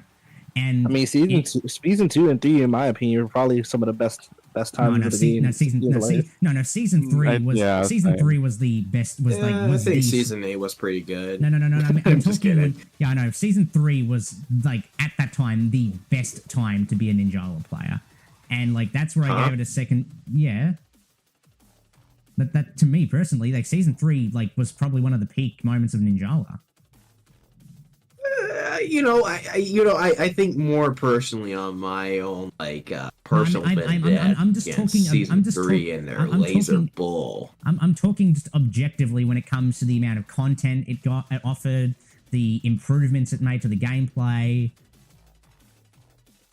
I'll give you that. I mean, if we're talking just from an overall standpoint, an objective standpoint, season 3 was probably, again, a good time to actually get into the game. And that was my second chance. And, I absolutely had a lot more investment with the property itself. I had gave me a lot more ideas to really think of things, got me back into doing some art based on Ninjala. And yeah, that's what got me into one of the big names for this community, really. Oh, that just makes me feel like so lucky to have actually known this franchise. Otherwise, like this entire series wouldn't have existed if it didn't actually happen. Most likely. Well, I mean, I would say had I not met you, had I not really known this franchise, I wouldn't have actually got to I wouldn't have got to meet you. So you have met the whole entire Ninja versus team. Getting everything together and potentially working on new projects. Again, it makes me so lucky to, again, be part of all this because, like, what me made is just something, again, we're not really, something that anything after this probably won't be topping this for, like, a very long time. That's all I will say on that note. I can't imagine. I could be able to top No, nothing will be able to top this for quite some time. That's all I'm saying. I'm not saying. Okay. I'm not saying versus. Maybe our egos are getting in the way of this, huh?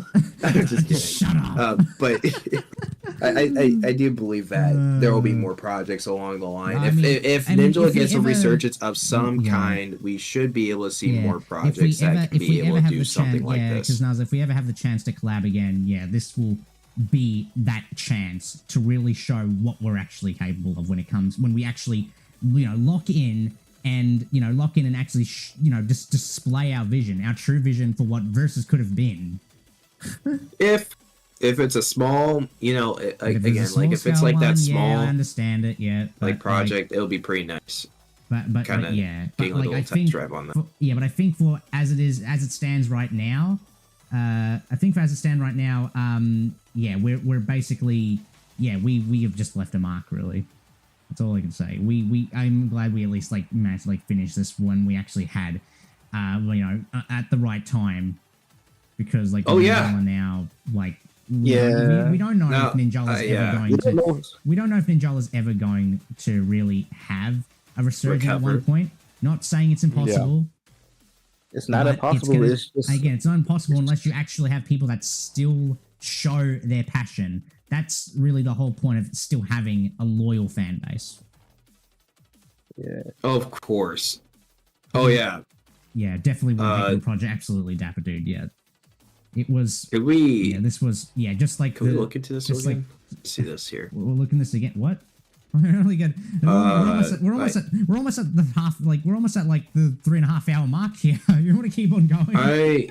Totally. Because I feel like that there was something that you wanted to talk about prior. Was it the cutscene that you were talking about? Yeah, it was the cutscenes. I mean, I already mentioned something about the cutscenes. We said there were going to be cutscenes there. I already talked about it. That's going to be uploaded to Twitter soon. Oh yeah. Gosh, dude. Okay, remember when we did that logo crap or whatever when we were trying to figure out what to make the logo? Yeah, as for the logo itself, though, I know. Gung Ho. Wait, Ninja. Wait a second. I'm just looking at. Remember, it was the Ninja versus logos in the gutter of online service games. Gung Ho's going to milk Ragnarok and puzzles and obviously, no, shit, Sherlock. But yeah, as for before the actual the logo itself. Or just not really logo, just giving Ninjala versus its own identity. Yeah, that was also another thing we did. We went through a lot of went through a lot of prototype logos during oh my gosh, it was miserable. Oh, it was horrible. Miserable. I mean, like the first Versus logo was simply just the Versus thing, and we just slapped the Ninjala logo on it, and just we called it a day. But like once we got to phase 2, this is where we decided to actually that's where we actually decided to like tap in to a little more of like Ninjala's like theming and make something that still resembles Ninjala, but feels like its own thing.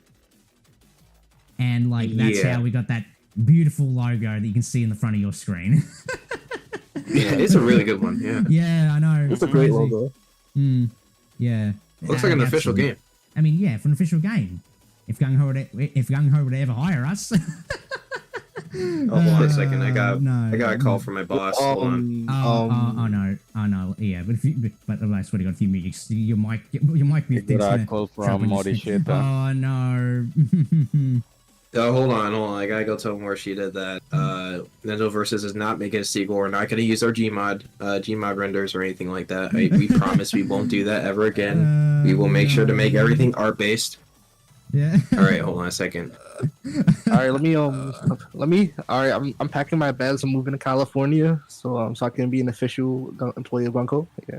No, that's just sad. And oh yeah, I just see the mic icon, just like right behind Ochi. Ochi's gonna be showing up on the streams now. Let's go. Oh yeah. What do you mean? I'll probably show up on the streams. Ochi's gonna be the new Jimmy, showing the. No, I don't. But I'm already on the streams. No, I don't know. I mean your face, your actual face. I mean, I mean, you can be a VTuber like that other person. But like, yeah, in case there's any other questions to ask, then we'll still be up for it. Maybe just, I don't know, maybe another 5 or so minutes. Yeah, bro, we should raid Gung Ho HQ, bro. Storming Gung Ho HQ as we speak. You can be even more superior. I mean, that to me just sounds so bloody flattering, honestly. All right, cool. Actually, I take that back. I'm gonna learn Japanese and then go to Gunko and then go work at Gunko Japanese JP. And then just go straight up to the headquarters and say, "Konnichiwa, guys. I need to. I have something to appeal." Yeah, Carla, we can go to the spas and get some life. Yeah, first thing, fix your game. Yes. I'm not gonna tell them to fix the game. I'm gonna fix the game. Yeah, just do it yourself. Bro, fix the game and bro, he's just gonna pop plus like, to the I'll do it myself. Yeah, I'm gonna give Claus an AOE splash attack on startup. Oh. Yeah. Sky, I'm gonna increase the iframes to get an AOE wave when it goes upwards. Oh yeah, well, let's not really talk about that crap.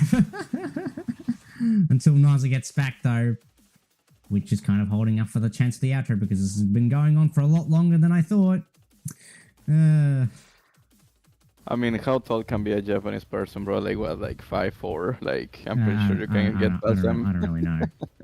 I have no idea, honestly. I'm back.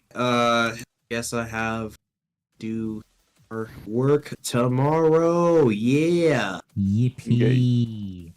You know, just to let you know, that trailer, I was up all night working on it.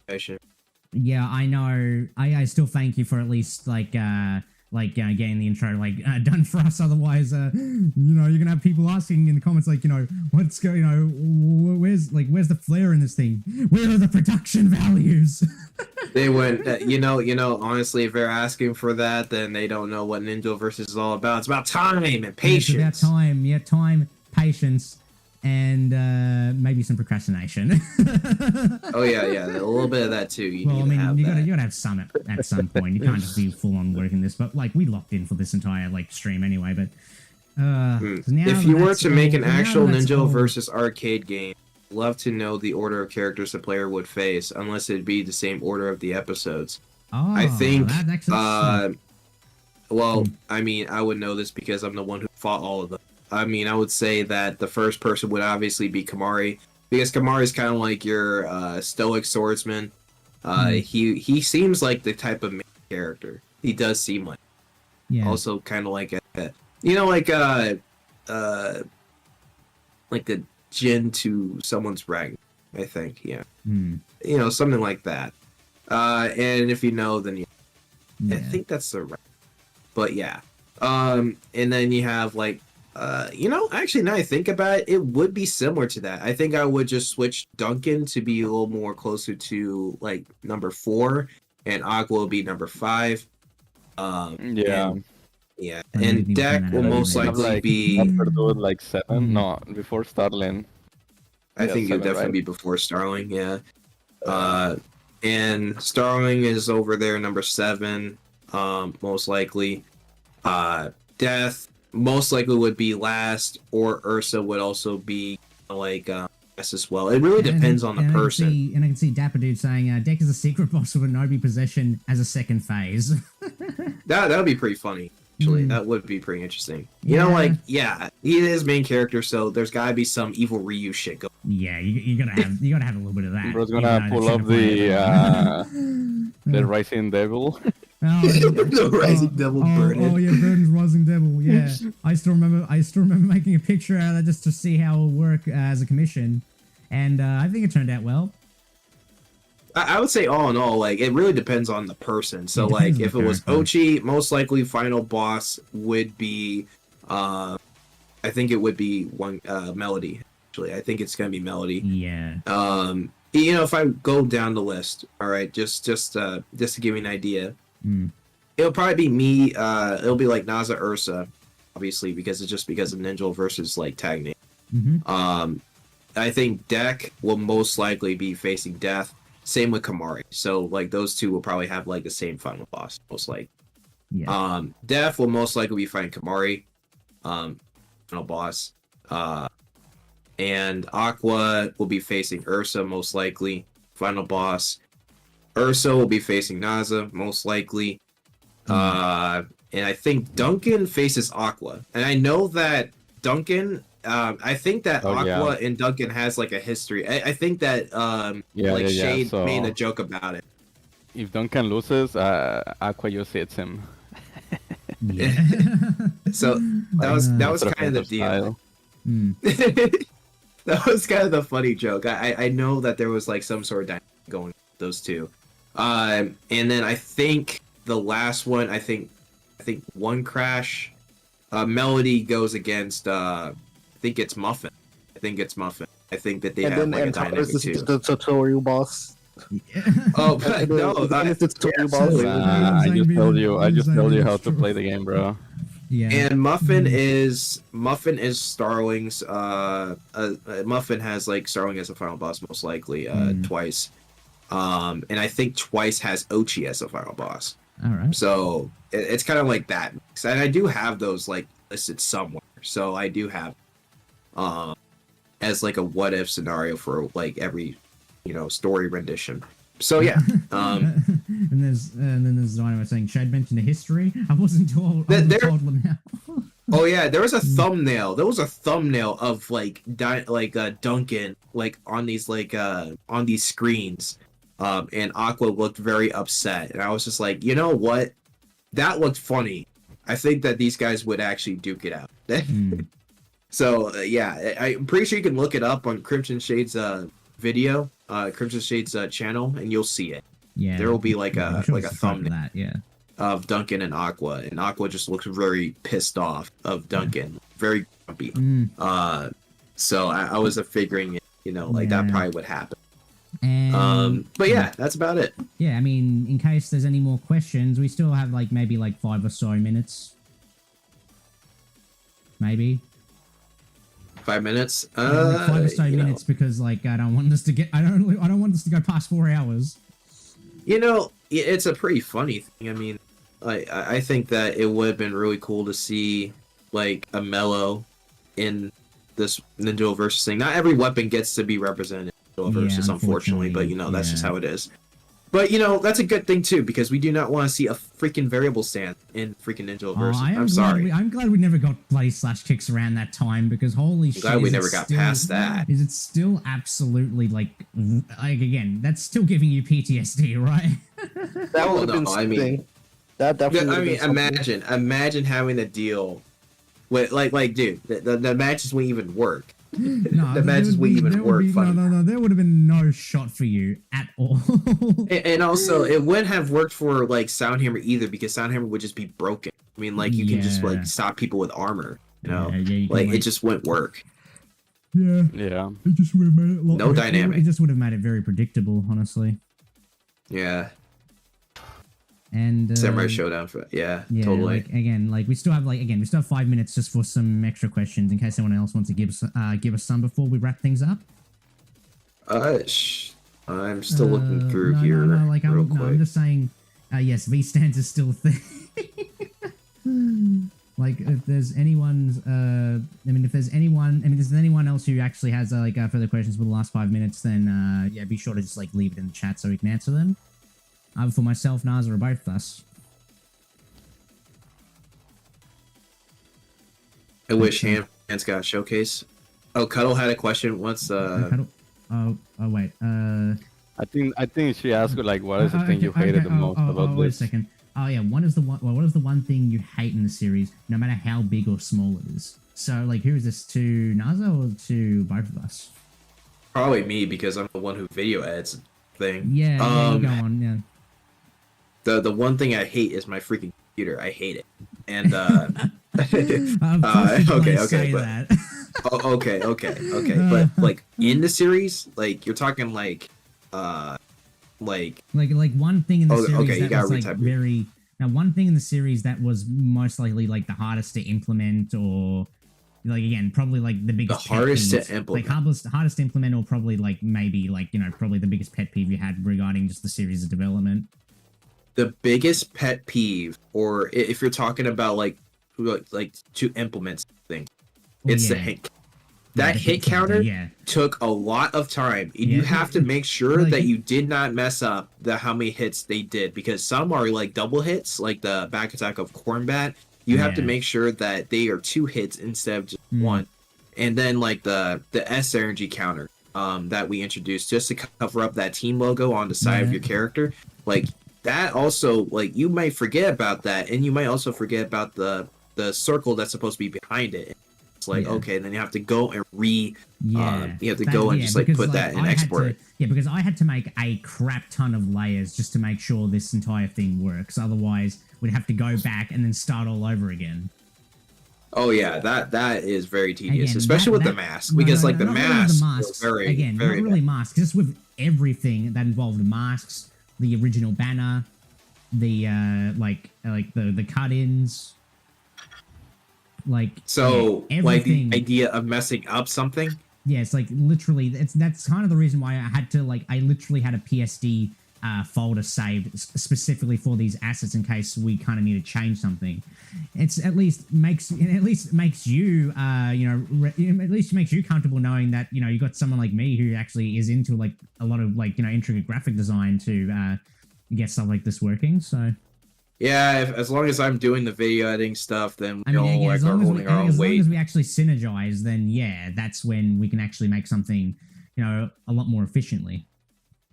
Yeah, it's miserable stuff. But yeah, bro, I got to do frame perfect hit combo signs. I can already feel the pain. Yeah, absolutely. Yeah, because like you have to, because if you're not using a video editing software that allows you to just go frame by frame, it becomes literally a moment of just squinting your eyes on the timeline and just like being like very gentle with your mouse until you find the right frame where a hit happens. Okay. So I feel like that this has to be said. Obviously, there was going to be like a final boss for the story mode or whatever that we were thinking about. Yeah, there was going to be a final boss. And it was not going to be anyone in particular. It was going to be like a made-up character. So, yeah. I mean, it was going to be something like that. It was going to be kind of crazy, but yeah. Yeah, absolutely. Which, again, will probably be posted on Twitter if I can, like, get that, like, if I can still find the files. But, yeah, I guess, yeah. I could just send them in. I mean, you could probably like send them in, and then like we can like have that all sorted after the stream. Which, speaking of that, we're only 15 minutes away from the 4-hour mark, so I guess that leads us into the thing we call outro time. Okay, so what are you doing in your outro time, dude? Yeah, and here's how my outro time goes. And it goes like this. Thank you all so much for tuning into this special stream. I know I know this entire thing was meant to happen last week, but due to some issues, we had to like delay it to now.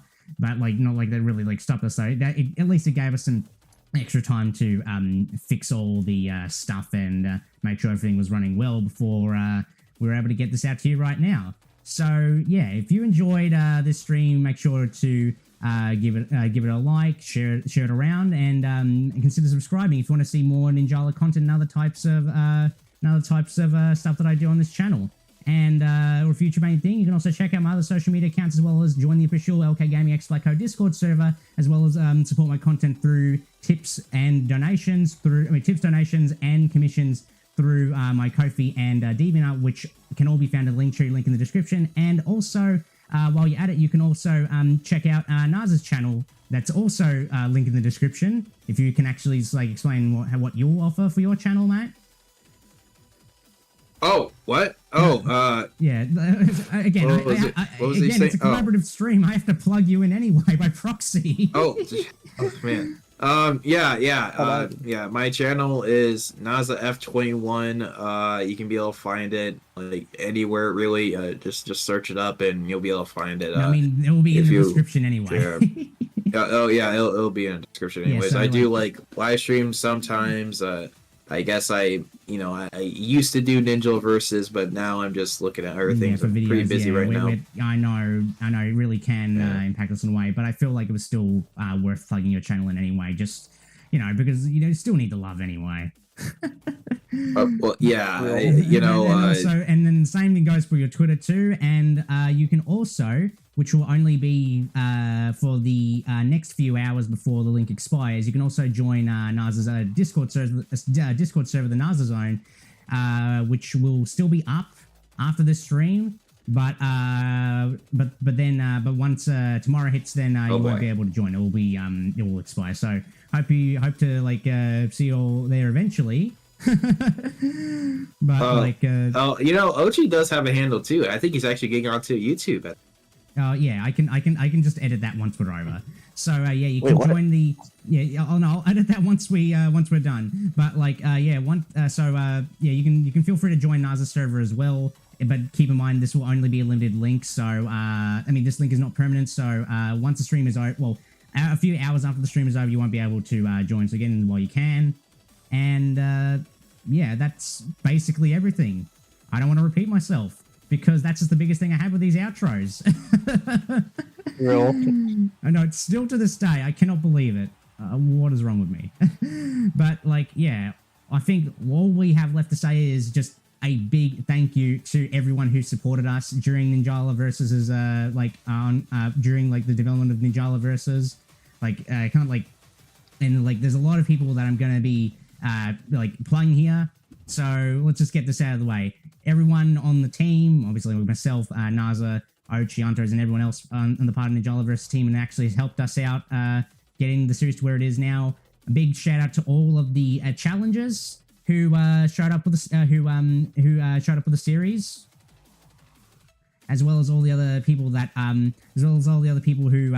gave us our support and everything else. And Naza, if you have anything to say regarding your gratitude to everyone for the series, now will be the good time before we wrap things up.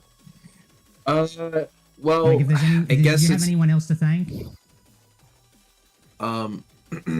You cannot forget about Starling and J-Man, since they were helping. Yeah, I know. Yeah, you Starling, J-Man, yet.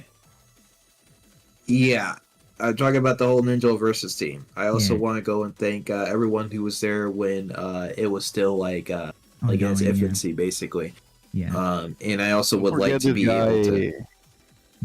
This guy Syndicate, he also helped. Yeah, Syndicate. I was about to get to that. Yeah, Syndicate, basically thank everyone in the credits. Literally, all of them were there to be able to help support us. Time. We obviously have another project works, but We just couldn't be able to kind of get that like working at the moment. But the said project will be revealed sometime once we kind of well at a later date. When the time is right. Yeah, when the time is right. Yeah. My God, we share the same brain cell. Yeah, see, is how it works. It's time, you know, like I do appreciate everyone that was also there. Also gung-ho for being able to promote our content even when the Gmod stuff was taken down. Yeah, unfortunate for us, but like we were still able to push through. Oh boy, even with the Gmod stuff, they were still kind of skeptical about it, but you know they still did anyways and still helped us out with it. Because when it comes to my stuff, I always make sure Ninjala stuff feels very Ninjala. Yes. And now now we I guess that's it. What else can we say about that? That's it. Other than thank you so much for watching the stream, for tuning in. Thank you all for supporting the series ever since. Warriors Pit! Warriors Pit! Oh my gosh! Yes, Warriors Pit! I can't believe it. Yeah, who would even forget about Warriors Pit? Am I right? It's only not. I mean, that's again, I know people can just watch the credits, but yeah. Man, imagine if the server was still around. Yeah, if the server was still around, we could have actually had a little more endorsement, but unfortunately, can't have everything. But yeah, that again. For the second time, it should be all the time we have for today. That is just that is it. We were done. We should be heading straight to bed or something, even though I don't even have work. But I got work. Yeah, I mean we all do. But yeah, thank you all so much for watching. Thank you for supporting thank you for supporting the Ninjala Versus series ever since 2022. And yeah, last thing I can say is just again. Give the stream a like, subscribe, as well as subscribe to Naza if you want. And yeah, that is everything. It's been a very wild 3 years for this for this thing, but I think now this alone would just be the perfect time to really just put this all behind us for once and for all. It's best to really let go of the series with dignity and not let it out with a whimper. So, I mean, I thought we already did. We're just looking back in the past. I know, we're just looking back in the past and actually just giving it the send off it truly deserves. So it's not like you're trying to shoot a dog or something for the past. Dude, you're not trying to put down someone that you love. You know, it's just I know, it's just an awesome series. Again, yeah, I know. Despite all that, again, I enjoyed making it with you. Hope you all enjoyed it as much as we enjoyed making it. And yeah, that's all we have to say. I'm not saying this for a third time. I still need to refine my scripts a bit, but yeah, again, subscribe, share stream around. Someday. And don't forget to subscribe to Naza, and if you want to see the next streams coming up for April, don't forget to give me a follow on Twitter and Blue Sky. That's where we'll be posting schedules every single month. And you won't be able to, and be sure to also subscribe so you don't miss out on future streams. So yeah, that's it. That's all I'm saying. Nothing else. I'm just checking my checklist real quick. Is that everything? Yep, that is indeed everything. Yep. Yeah. That's all we have to say. We've kind of destroyed our chests for almost 4 hours at this point. I didn't really feel like I was, but you know, I was just exaggerating for a bit. But yeah, that is everything. That is everything for this stream. Thank you so much for watching, and we will see you all for the next one. Anyone else has anything to say? Ninjala. Yeah, we are. We are. Oh yeah, Gucci. Ninjala. Yeah, Ninjala. We'll just do it. Try and do it all in sync. Yeah. Let's do it. Yeah. We gotta say Ninjala Versus, right? Versus, or just keep fighting. Keep fighting. That's a good one. Yeah, let's do that one. Yeah, okay. Well, we'll do this one last time. Thank you all so much for watching. I hope you enjoyed it, and we all will see you all for the next one. And hope we do, and make sure you have a very good rest of your day or night, and stay safe out there, guys. Let's time to do it. Keep fighting. Keep fighting. Bro, you're down. Down. You have to count, dude. Yeah, okay. 3, 2, 1. Keep fighting. Keep fighting. See you all, guys. See you all, and have a good rest of your day. Goodbye. Goodbye. Later. See you later, guys. See ya.